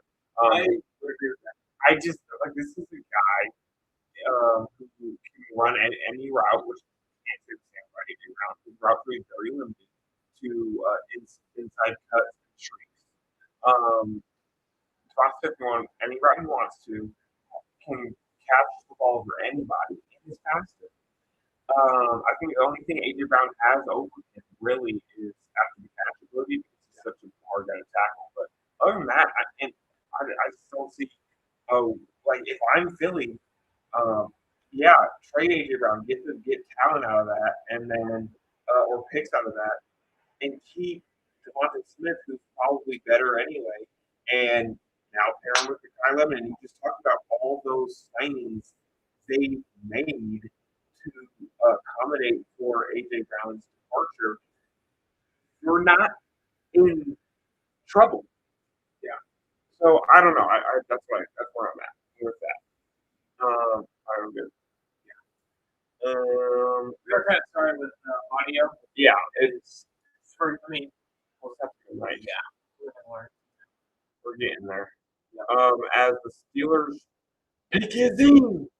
The peak is in. Here you go. What do you think? McCoy, is that what you're gonna roll with that? Yeah.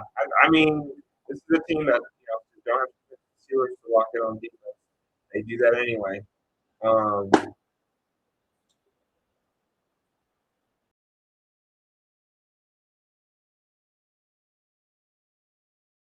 Let me get to see what you do.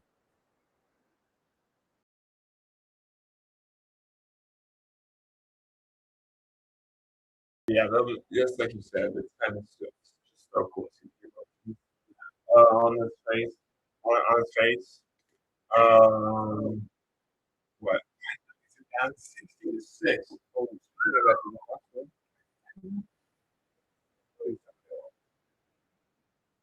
yes, they did. What 1 point? CJ McCollum did it again. Game winner. Wow. The pick is in. The pick is in for Pittsburgh. The next loss, if you're a basketball fan, the Raptors are up 1.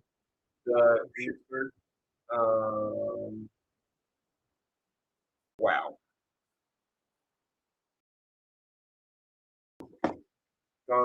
Dude, I saw these guys live in April. Yeah. Last year. Oh my gosh, it was life-changing experience. Yeah, that's really cool. Oh, is this you? No. I don't know. Did you just comment? Go Broncos. Yeah. Is this true? Yeah. Well, I feel like we're not going to do the Broncos. Oh. I don't know who those people were. Probably feel this yet. They're real live going through that draft.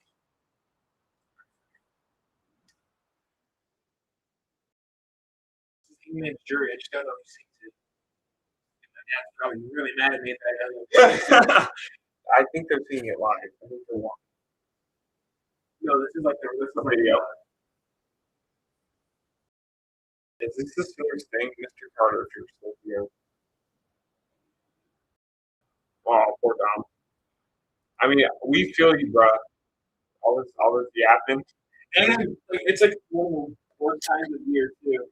Mm-hmm. Because you just talk about allergies. Yeah. Sadly, Dom couldn't join us tonight. He's not feeling very well. We'll have to get him on for another stream. Looking at what we have ahead as Playbook, honestly, the NFL is kind of getting to that point where it's dead in the water season. Still news, and we'll still be talking about it. Videos will still come out, things of that nature. Also, follow us on Instagram. Yeah, we will at the Playbook. Yes, the I believe. Same on Twitter, Yeah. except it's at the Playbook 25 on Twitter. Yeah. Follow us on TikTok, the Playbook 20 at the Playbook 26 on TikTok. Follow us on our socials, and then you can follow me. Search up Lailend Duncan, or just go to our bio and links and follow both of us. I'm pretty sure mine is just. There you go. I think it's either Brody Carter 26 or it's just Brody Carter 26. Yeah. So feel free. But yeah, it's kind of just Right. As I believe the pick is coming. And even if tomorrow, Yeah. stay tuned on our.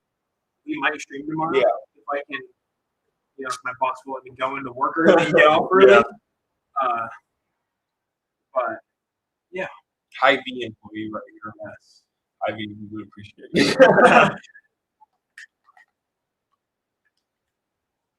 But yeah. Here we go. But yeah, as Jerome Bettis is, I believe that announced this. But stay know what we have going on. You never know, we could get an NBA game. Yeah, if we're feeling it. We could do the finals or Yeah. So just also let us know what you think we should do and talk about and train.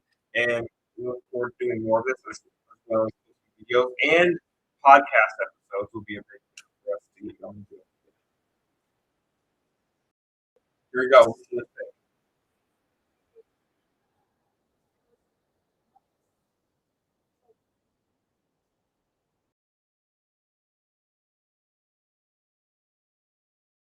Yeah, this is a bit of a special. Maxie Hanator is off the board, Arizona State tackle. there's been like 20 tackles that have gone Sixth best tackle for 41. Oh, I didn't even play that video. That's like me with and you just When you reach. you just like this guy in the third.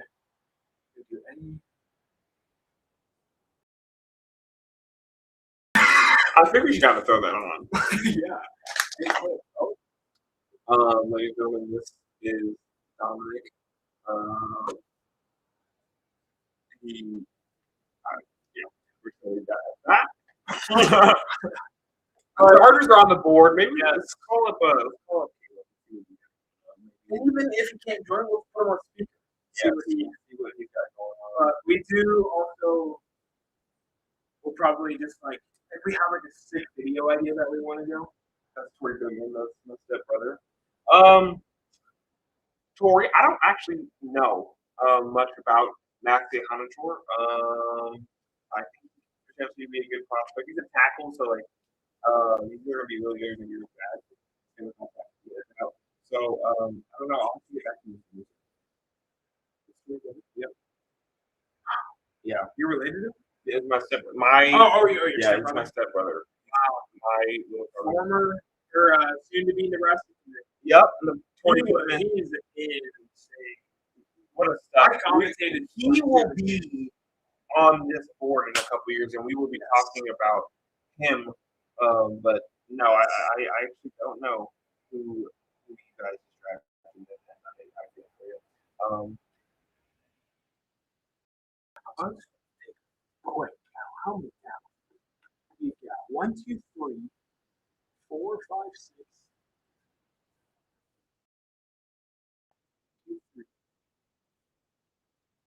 6. 6 tackles and 7 guard and 1 guard, so 7 total offensive linemen. And the pick is in for the Los Angeles.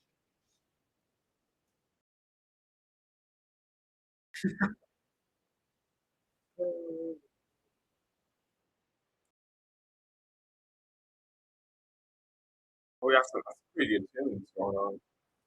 Who's drafted? Who's DJing the draft? Yeah. Okay, so next up is the Chargers. Their pick is in. Offensive line is their biggest need. With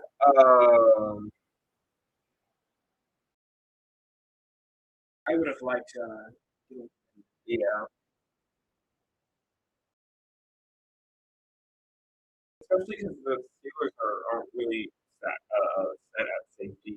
Douglas Berry's old. Do you still have Tony Jefferson? I think he said, yeah, I think he around.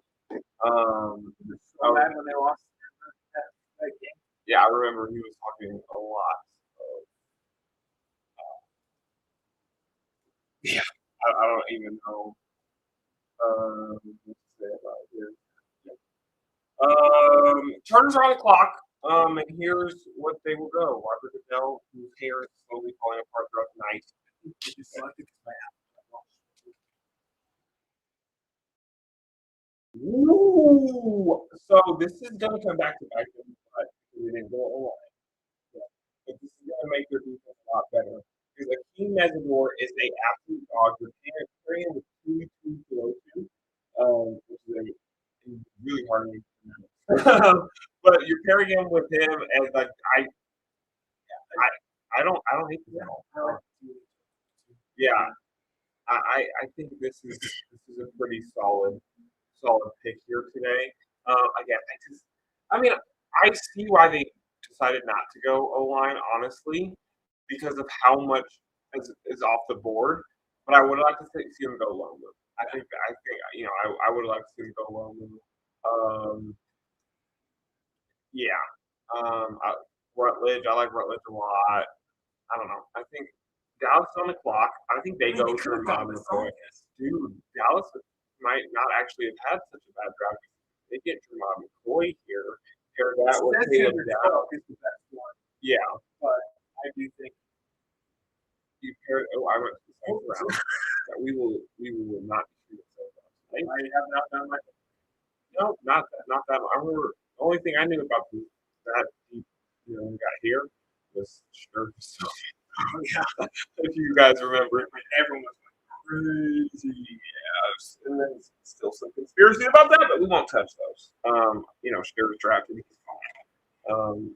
I don't think I think they said Sean's likely to start there. I feel like he's getting Sean Watson. I don't know why they would do that because I feel like he's peaked at this point. I don't think he's going to get much better. He's definitely not returning to that form. Honestly, I do want to say we're at pick 23 and it is 9:15. Yeah.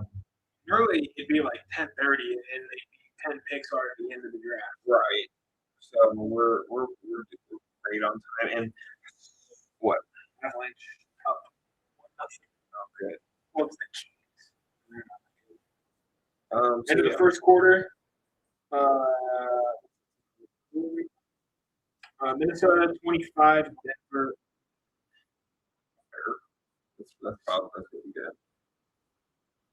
As we're kind of at the midpoint of the draft. The Cowboys, I believe, might be in now, but they're still on the clock, and we are at commercial. So there's that.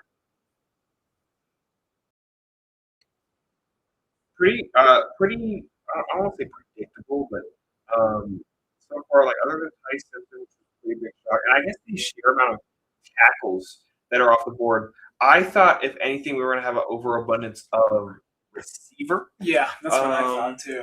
So to see that the overabundance of tackles is a little bit of a shock. Just like we would say, this is one of the more deep draft of receivers and DBs. So that's where I would have thought. But honestly, like this is also a really deep draft. So I'm not shocked to see these guys not fall that far. Got 9 picks left. So we saw the defending AFC and NFC champs pick. We still have the Chiefs who have another pick. The Dolphins have their second pick. The Browns have their second pick coming up as well in this first round. The Texans are on the board. They made the AFC divisional round this year, so that really good team. Who? The Texans. Oh yeah. What a defense, right? That team. Oh, that defense was legit, and they were probably a decent quarterback away from making. I don't think they would. I do think that things would be Denver without Knicks. And if you're Denver, you go Knicks away from making the Super Bowl. I was on cloud nine for like 15 minutes, Yeah. and then I see that He gets Adam hurt. Schefter tweet. Yeah. I'm like, you're not serious. I actually, you broke the news. I saw you. I was like, wait a minute. What? Some of the big tournament, and I was like, so I had been watching, but I didn't even couldn't tell that he was hurt. Honestly, yeah. Then I remember like there was more that he might come And back. I'm not trying to say like, oh, biasly, but it's like I think that if I think he would be big. It was just knowing how that. I don't think game played out. we would have beat the Seahawks, but we would have had it would have been a more Yeah, I think I agree with that. if we played Seattle and we gone back to the 8 stuff. Right. Denver's gotten blown out a lot. 43 to 8, 55 to 10 against the 49ers. Yeah. I knew the Redskins way back in the day blew us out. Yeah. Bring back the Redskins. I agree. I do like their new sphere. Those things are fine. You know, The all black jerseys. I think they're called like raised. Yeah. I like those jerseys. Good. Really tough units. As Roger Goodell will deliver the second pick of the night for Dallas.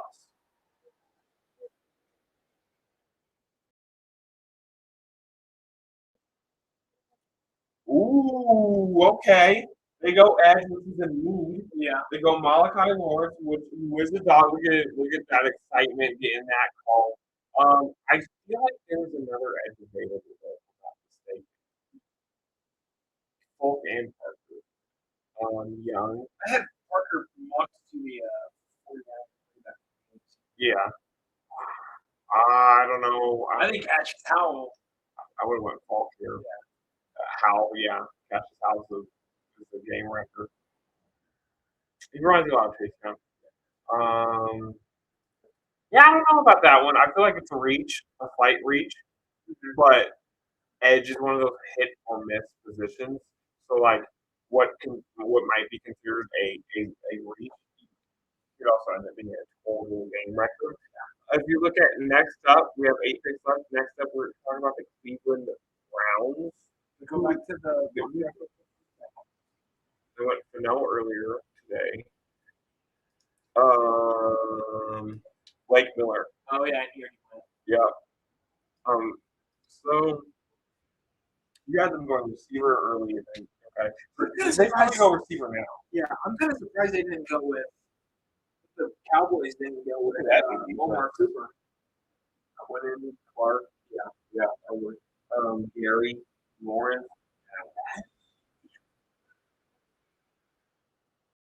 Vermont employees is still on the board, by the way. Yeah. Wouldn't be shocked if you see the Browns go him too. Maybe the Chiefs get your No, they don't. I think they were super. I would like to. Pick is in already right off the bat. I will be right back. Yes. No worries.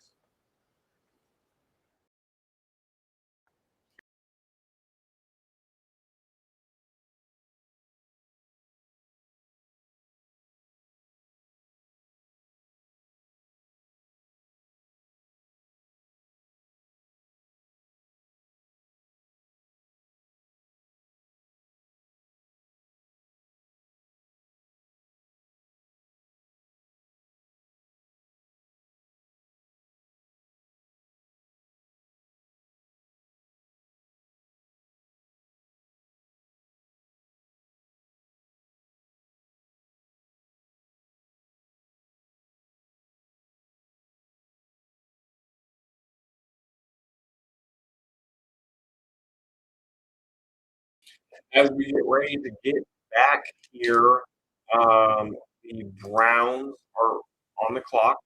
Still by the Brown.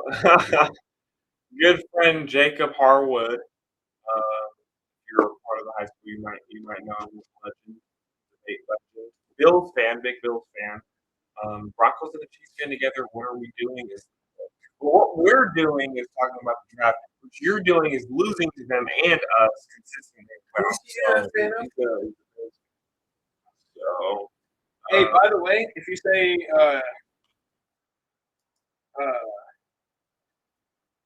it was a catch, I do agree with you. It was a catch. Jaquan McMillan did catch the ball. oh, It was a catch.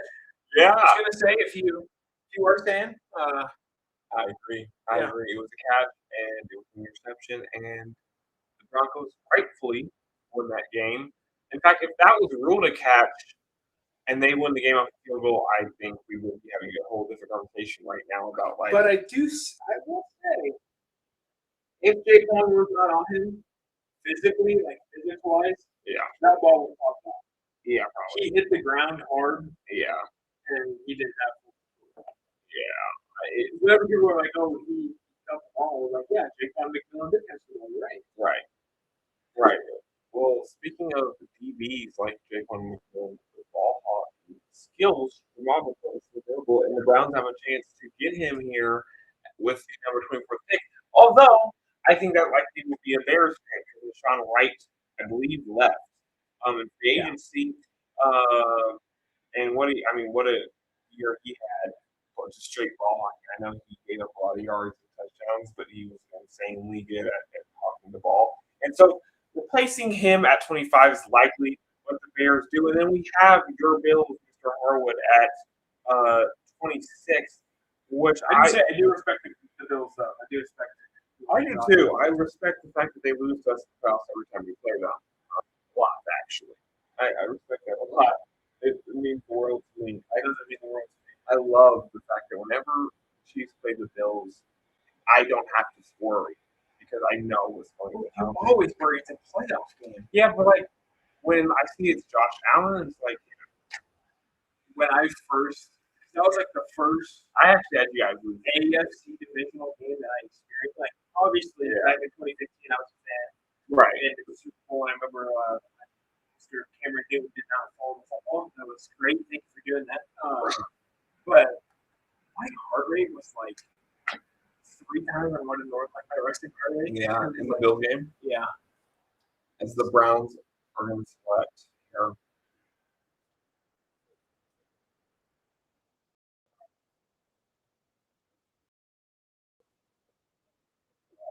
Okay.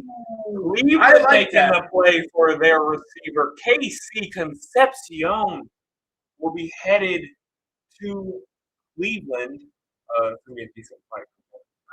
Yeah. But he's headed to Cleveland to try to change the culture there and a receiver room that is desperate need of a playing it. He hasn't supposed to be that. I like that. I like that thing a lot. We could potentially see 3 wide receivers go in these next 4 picks. Yeah, I think Amari Cooper. We could also see a bunch of safety. I think it's going to be the team on safety. Yeah. Receiver DB that ends this. I think Bears go DB. I think Bills go just get all the rest of the picks. Yeah.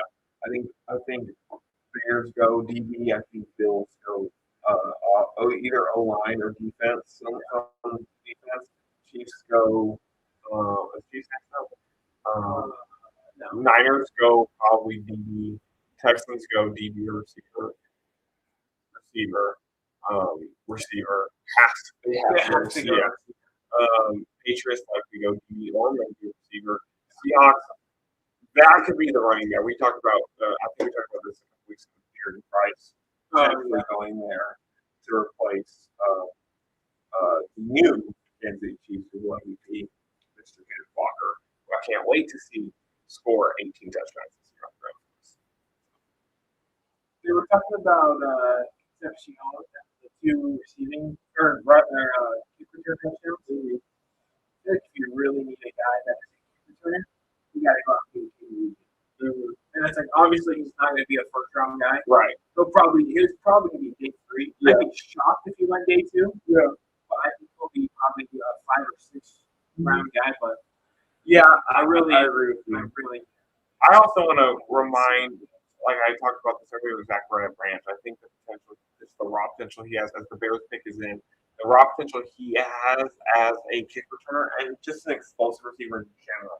It's ridiculous. I watched this man cook at USC, and then us not use him, and he transfers to Georgia, where he just puts up great numbers with Gunnar Stockton, who will likely be in the draft next year, I believe, right? Gunnar Stockton is a junior.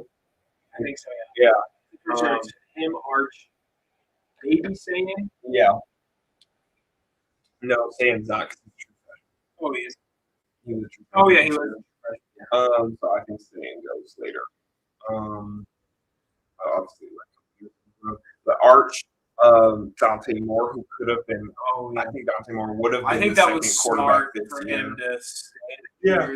Yeah, I agree. I feel like he wasn't sure if he was going to be number one. Or He was going to go number one. but like, he didn't know if he was going to be that kind of guy. Was he going to go?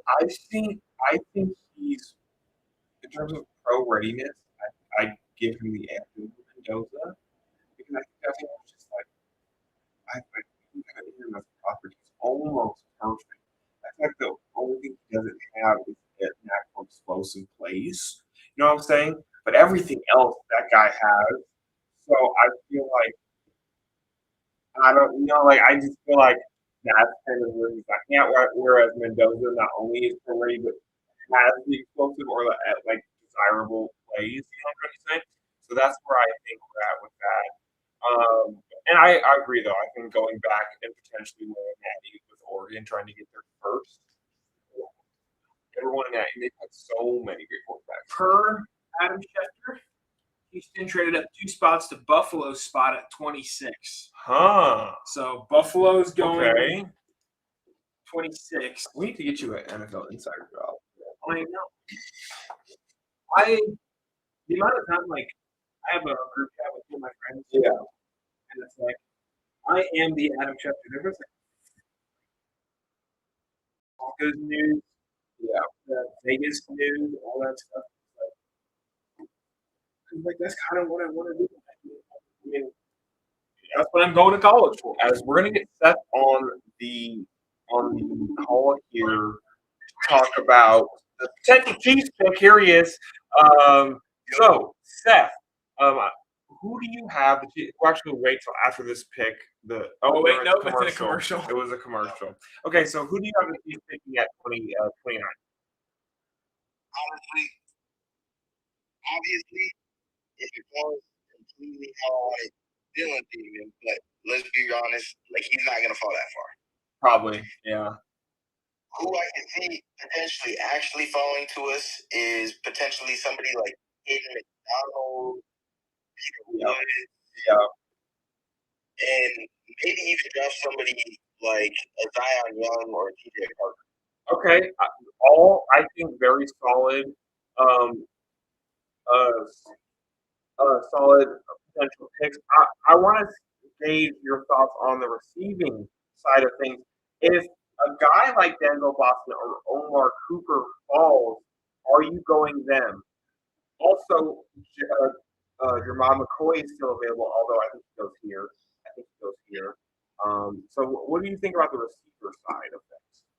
Receivers, as a Chiefs fan, I really want somebody to break the mold of what we've been having for the last however many years we drafted receivers. We never really go for the bigger jump ball type of dude. I really want that, like a Denzel Boston guy.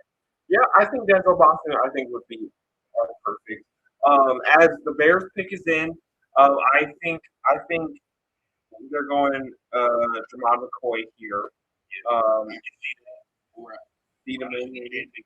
Ooh, okay. Do you have some more insider news? 49ers attempting to trade the 27th pick. Okay, are they trading back? Adam Schefter just said they're attempting to trade the 27th pick. All right, here comes Roger Goodell. Coming up for you too. Yeah. Wow. Okay. So they don't go. Okay, you talked about potentially the Chiefs getting him. He's off the board now. I do see a world where Jermon McCoy falls to KC. I know we drafted corner earlier, but I want to hear your thoughts on that.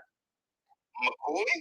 honestly, I feel the Chiefs could double down on corner with a guy like McCoy, who's so talented. Like, obviously, we haven't seen him play in over a year with the torn ACL, and then obviously what we've heard recently that he might have a season-ending injury or surgery coming up. I feel like we could take him, but at the same time, we might want to go a different position. But I wouldn't mind taking another corner. Having two back ones. Yeah, totally. I agree, especially, we lost Watson and lost McDuffie. So as we look at the board here, it's going to be the Bills on the clock. They traded. Who did they trade back with? How they traded with Houston? I don't know. Is that not official? Okay, so the Dolphins or the Texans acquired pick 26. So they did trade. Okay. It's showing up there. And then the Dolphins are trading with the 49ers. Ooh, so they're swapping. Okay. So we got some late pick swaps. So okay. Oh, that's Yeah. That one. So as we look at the updated draft board, I don't think it's updated here. So what's going to happen is Houston's going to trade up 26 with the Bills, and Miami's going to trade up 27 with San Fran likely to get receiver, which we actually thought they were going to go earlier in the draft, and they went. They went tackle. They went tackle. So they went properly, right? Yeah. So I want to hear your thoughts on the shock of the night, Ty Simpson, number 13. Yeah.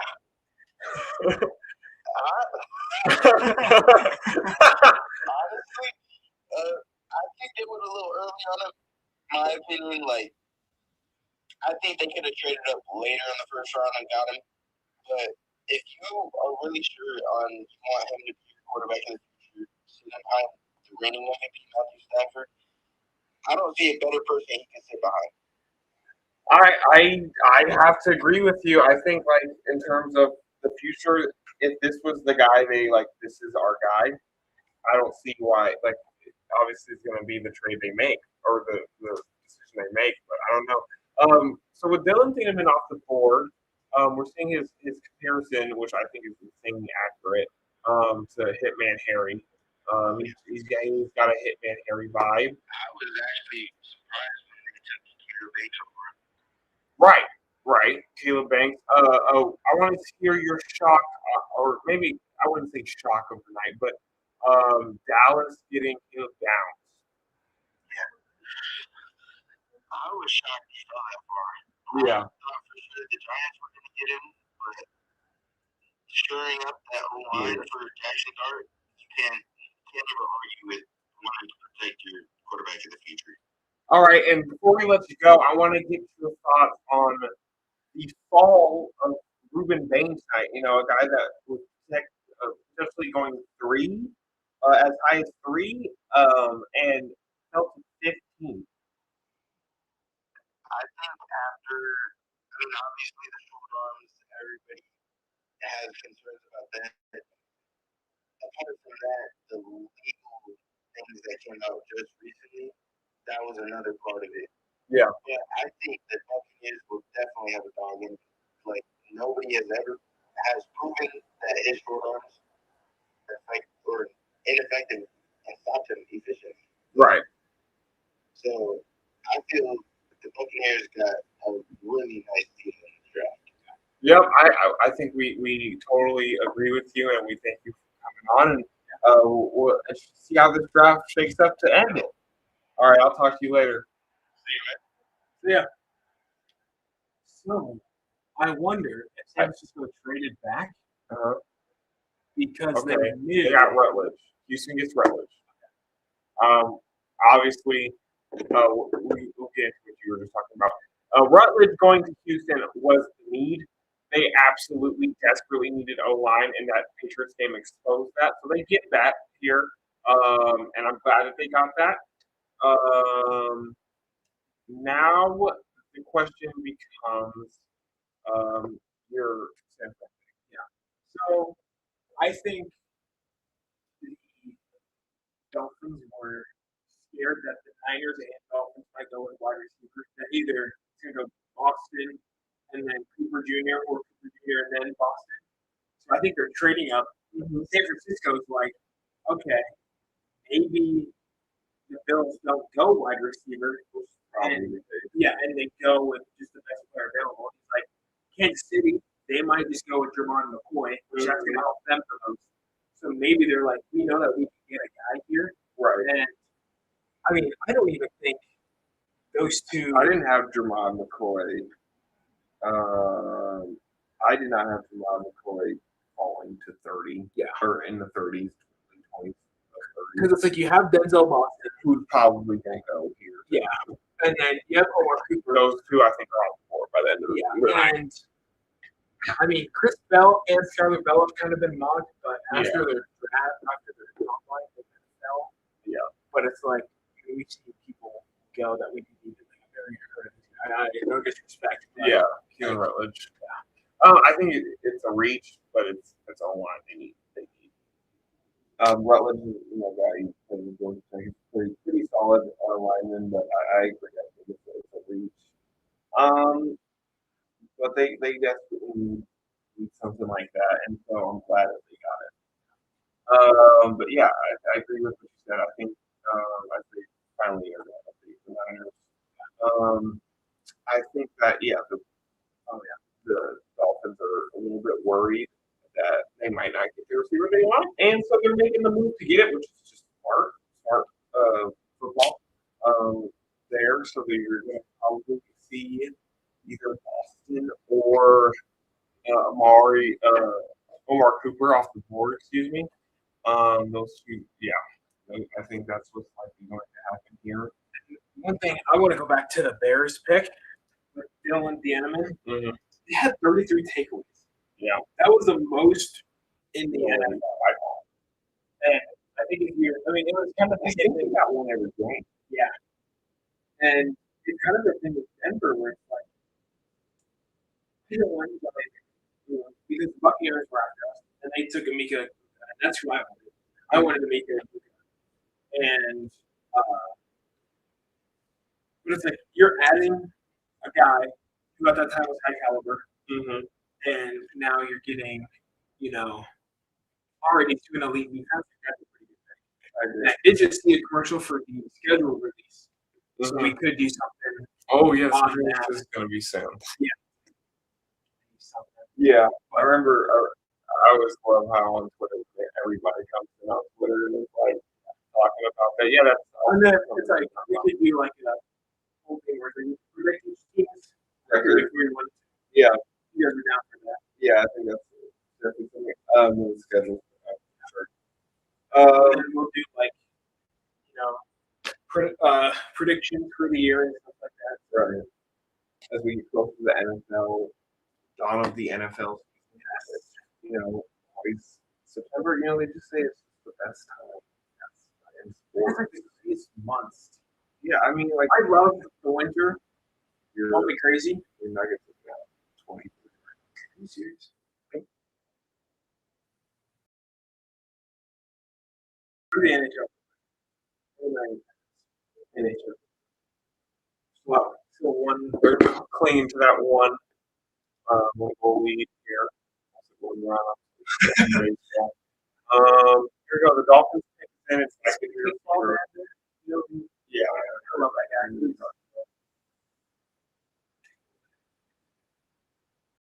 Yeah, lost three times with the foundation of the team. Kind of Harry Hill lost his whole thing. So. Yeah, lost Waddle. So they've lost the foundation that was the team they had.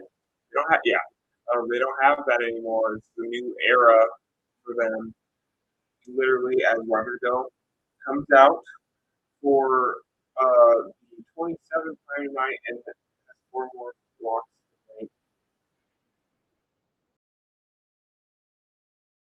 I agree with Rich here. I think they're receiver.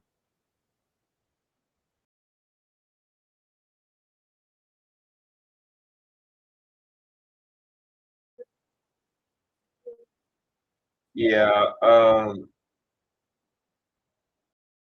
You can hear Rich. She's like, "What are they doing?" I mean, this guy doesn't even have a camera that looks right. Well, Patriots trade up to 28. With who? What the hell is up with Why that? are they Trading and they're right? right. I don't know what's up with that. Oh my! I feel like the Dolphins are losing their maybe they just don't want. Hey, remember the last time the team drafted Chris Johnson? The way CJ, but Chris Johnson on TV and not putting up 2 yards. No. Hopefully not allowing to. Yeah. I'm a little concerned now. Wait. So does that mean Buffalo doesn't want a wide receiver then? They're doing the same thing they do every year, which when they're drafting late, which is trade back. And what they're going to do is, again, they're allowed KC to draft somebody, and then it's like, what is happening? Because it's like they do that. So now I think San Francisco is guaranteed a wide receiver. I think, oh, yeah, here we go. It's going up. Because I think Kansas City, you guys are going with Jamon McCoy. I don't see why they would. Which is, again, did they just say that he was on the phone ready with the Steelers? Yeah. But the Eagles. The call of a lifetime. Wow. Howie Roseman has done it again. I fear for the rest of the league. Howie Roseman, one of the best GMs of our lifetime by far. You know, he's built 2 separate Super Bowl teams with 2 separate quarterbacks, with 2 separate really foundations. Yeah. This is a guy. And he's led the Eagles to 3 Super Bowls. Again, with 2 different quarterbacks, I think the only player that was the same Brandon Graham was Brandon Graham. I think what's the talks on that last team for on the one where they destroyed Kansas City. Okay. No, the one Oh, I think he was on that team. Yeah. But we can talk about Super Bowl 59 if you want.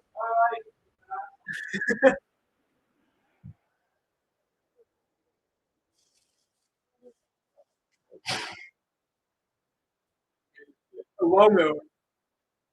Who? Caleb Lomu, the tackle for Utah. Yeah, I mean, about time he's on the board. Already, are you in the guard? Probably. He said he was going to fight for his life, and then he ended up fighting for his life. Literally. Morgan Moses was there. I want to see who their tackle was. Because I don't know if Morgan Moses stayed. So we don't. Or Green Buzz. Okay, so we just don't. Oh, that's good. Oh, We'll tell roster all over the head.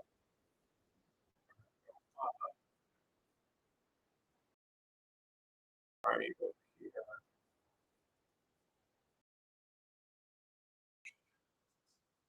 All right, here we go. Yeah, Morgan Moses is still there. I fear it's going to look like Will Campbell. Somebody's moving inside. It's not going to be Morgan Moses. He's a veteran. I fear Will Campbell just got his job snatched.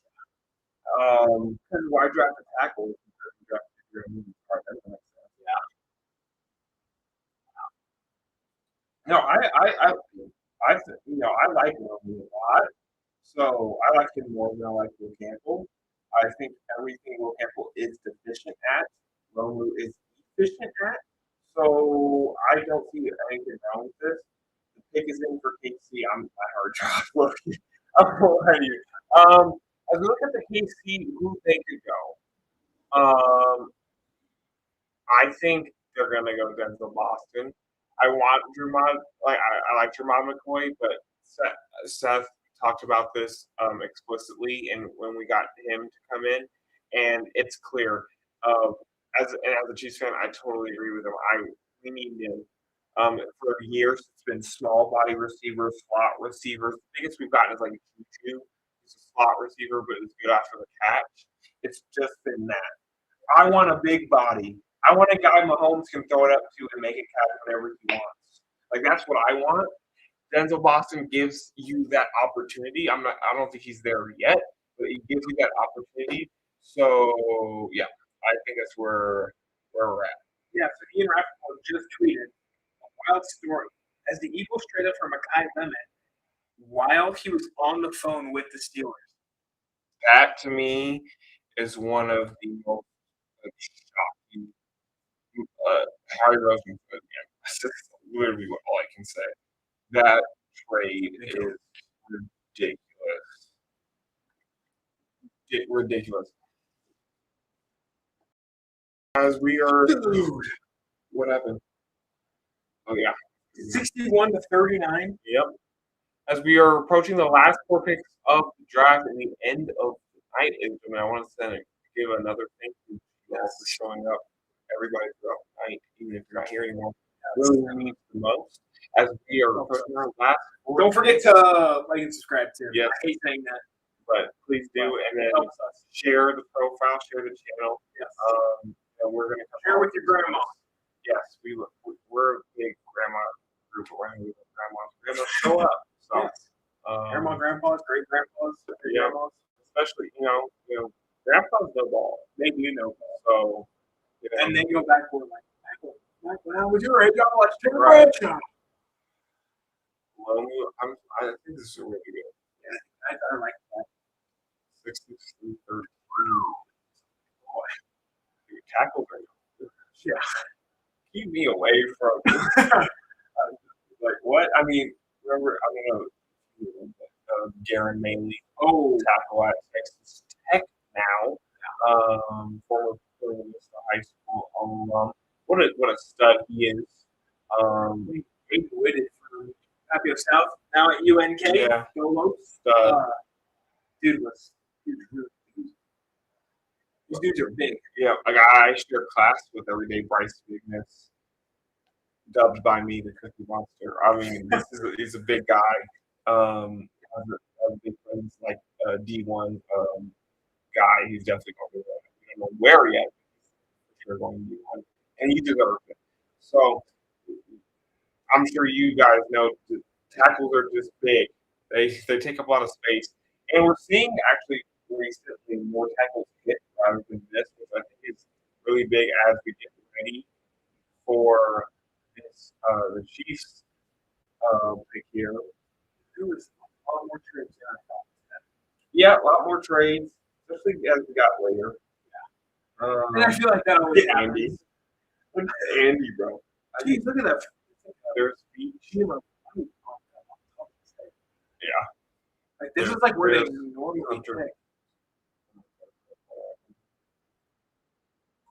That ain't London. Where's that? Oh, we got it. There we go. Whoa! New York and San Francisco just traded. New York Giants? Yeah. No, the Jets. Jets have their third. They have First round pick here. The San Francisco will start off. There we go.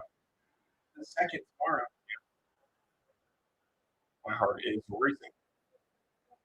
The Kansas City Chiefs. Okay, I'm not mad at this. I'm not mad at this. I am disappointed that we don't go Denzel Boston at this point. I thought Denzel Boston would have been the move here. But Peter Woods is a stud, and he's a big boy, and we needed that on the D line to pair him with a very crowded DB room at third D. And Chris Jones, he's been up there names too. Right. So yeah, no, I agree. I think not a bad move. I just personally prefer Denzel Boston. I think Seth is making this. Yep, Seth called it. Peter Woods needed it. I think he's going to be a stud, and I'm happy. I just I was a receiver as the Jets are now at 30. I just updated. The Bills will end the night at 31. The Bills will end at 31, and then the Seahawks will end the night at 32. They don't need your launch away. Oh, they didn't have an interception this year. That is true. Because it's like Buffalo will go they'll probably go wide receiver.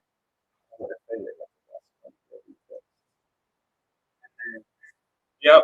As we get to take a look at this new Chiefs defense, like I'm really happy that we're rebuilding. Did lose some players, so I am happy to see this defense get rebuilt.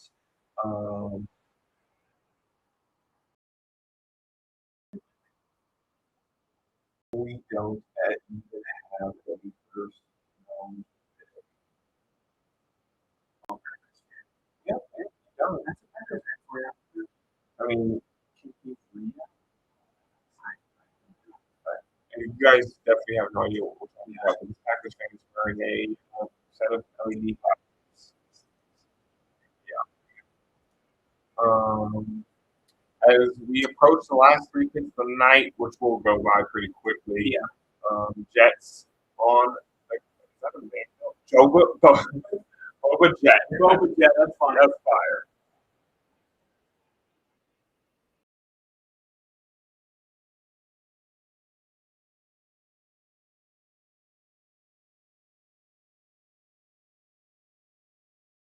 Here we go. Here comes the commish. I wouldn't be here another turn for Wilson. And now Kenny Speak and Mason Taylor. Sheffield was kind of late there on that. Trade. Yeah.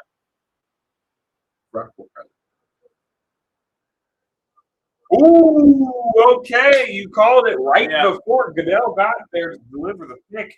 You called it. Omar Cooper is on his way on a jet to the Jets in New York, where he looks to pair with Garrett Wilson and Shane.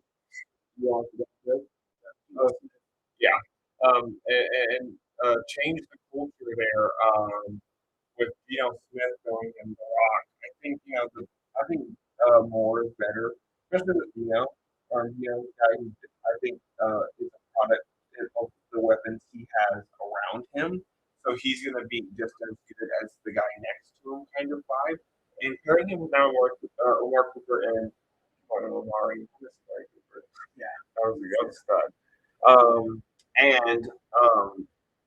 Garrett Wilson. She was the one that had that same grab at the Penn State game, right? Yeah, and I think they're probably going to show that.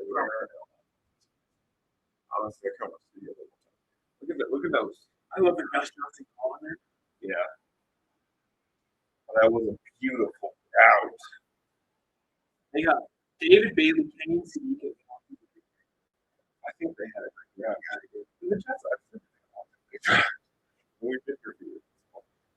Because, there it is. But I feel like the thing with Jets is just going to be, they're going to be who they are until they get quarterback. So, maybe they. The Titans are now on the clock as the Bills have traded out of the first round for Ian Rapp. Where were they at? They were at 30.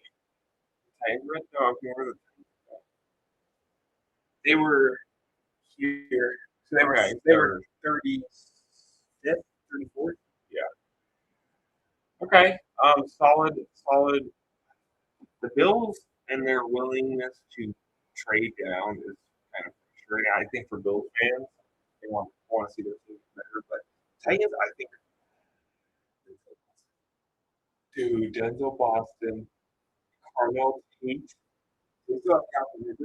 Calvin Ridley, Jake Okonkwo, and Jimmy Deacon, and Tony Pollard still there. Woo! You never know. Denzel Boston, are you going to be headed to Seattle? I don't know at this point. If you're Seattle, I might go back. Running back, That's amazing. They think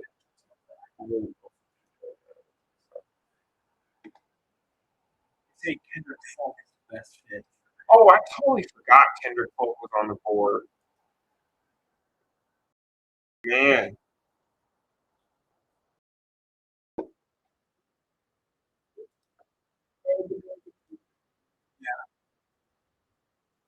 He'll be go Zachariah.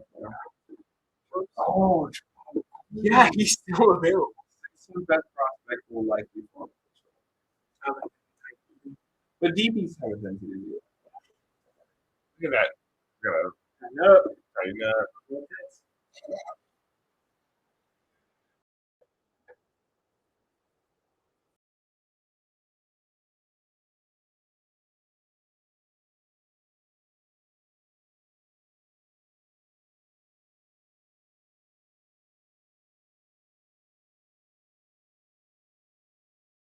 Wow. The Bears were the last team. I don't know if you're for that. The Bears were the last team to keep their pick and draft this late. They were at 5. So that shows you the sheer amount of trades we've had. I think it's in. If football's up. That means the commissioner's on his way to deliver. I believe it's. Yeah. They're not tired out. Dang, Roger. Tired. Sure tired. Here we go.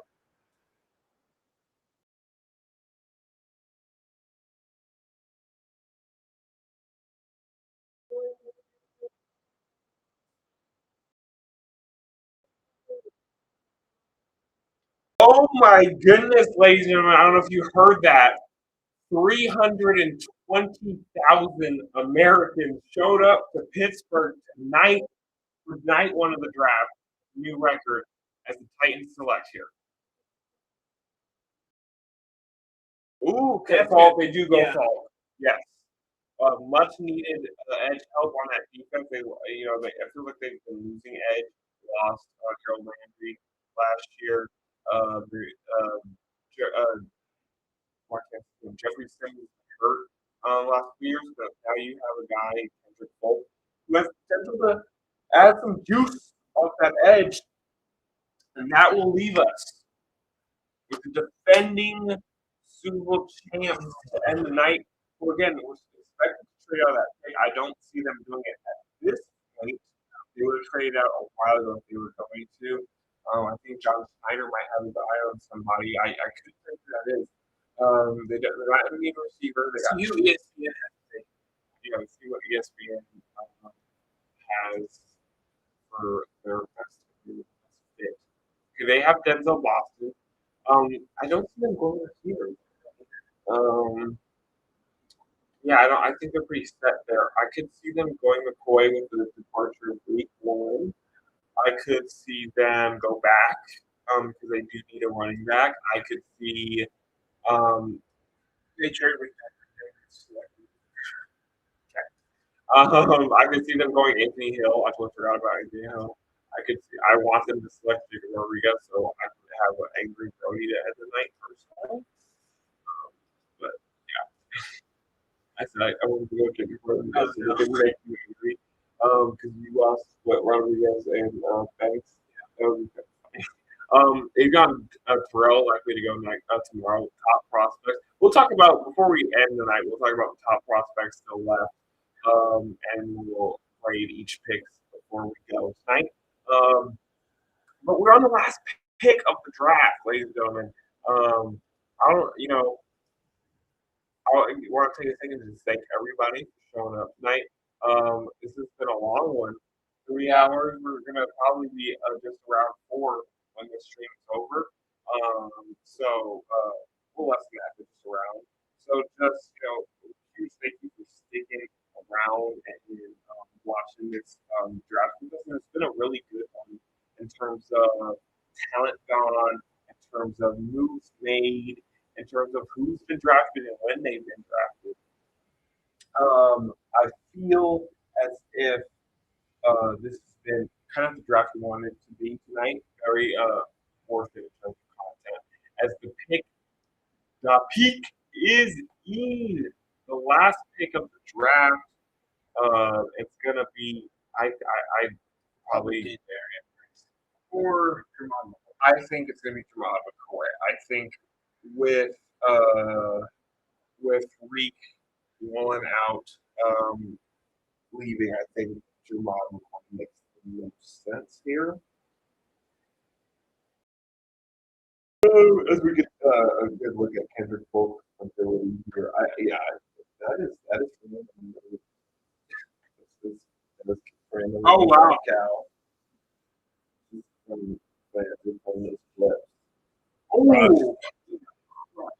Oh, Titans are happy. Someone's happy to get an edge rusher. To do that. The pick is in as Kendrick Bourne continues to kind of get some support.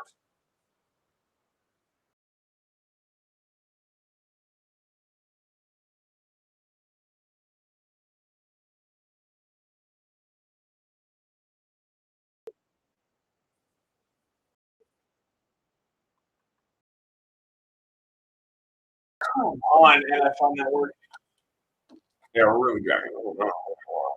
I won't lie to you. I don't like why is the 30th pick again? All respect to Kendrick Bourne. Yeah. I think it's going to be a dog. Here we go. And then give me the football logo, and we are out of here. Brother and as much as I would love to stick to football tonight, Probably, maybe we can come back on Saturday and kind of just go over. Maybe we can have like a draft kind of in the background, and then we can just go through these teams. here's in the football is up, and that means Roger Goodell is on his way. You want to say I cannot wait for Boss Ward, TJ Ward. Yeah. Super Bowl 50 chant. I think it's really cool how we won Super Bowl 50, like the 50th anniversary.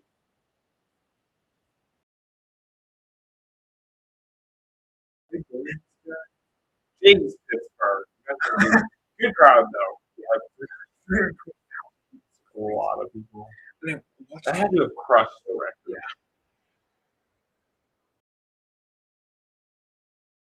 And Pete Rozelle, like the first guy that had the draft. Yeah. He was like, who would watch the draft? Right. And now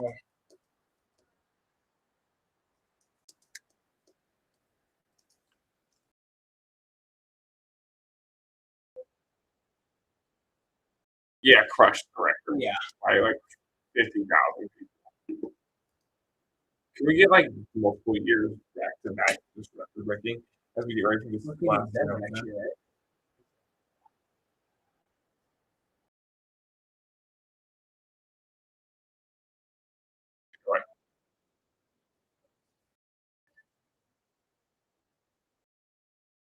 Here we go. We have Make a Wish kid Dylan. Going to announce the pick.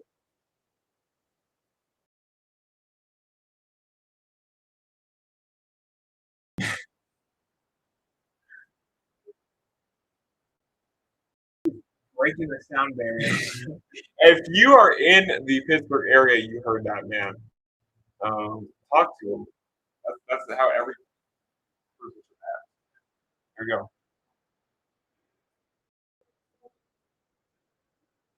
Oh, we called it. We called it to end the night.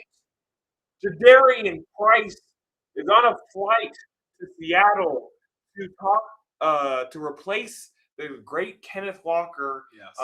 and kind of rebuild that. I kind of start that rebuild of this Super Bowl team to try to repeat.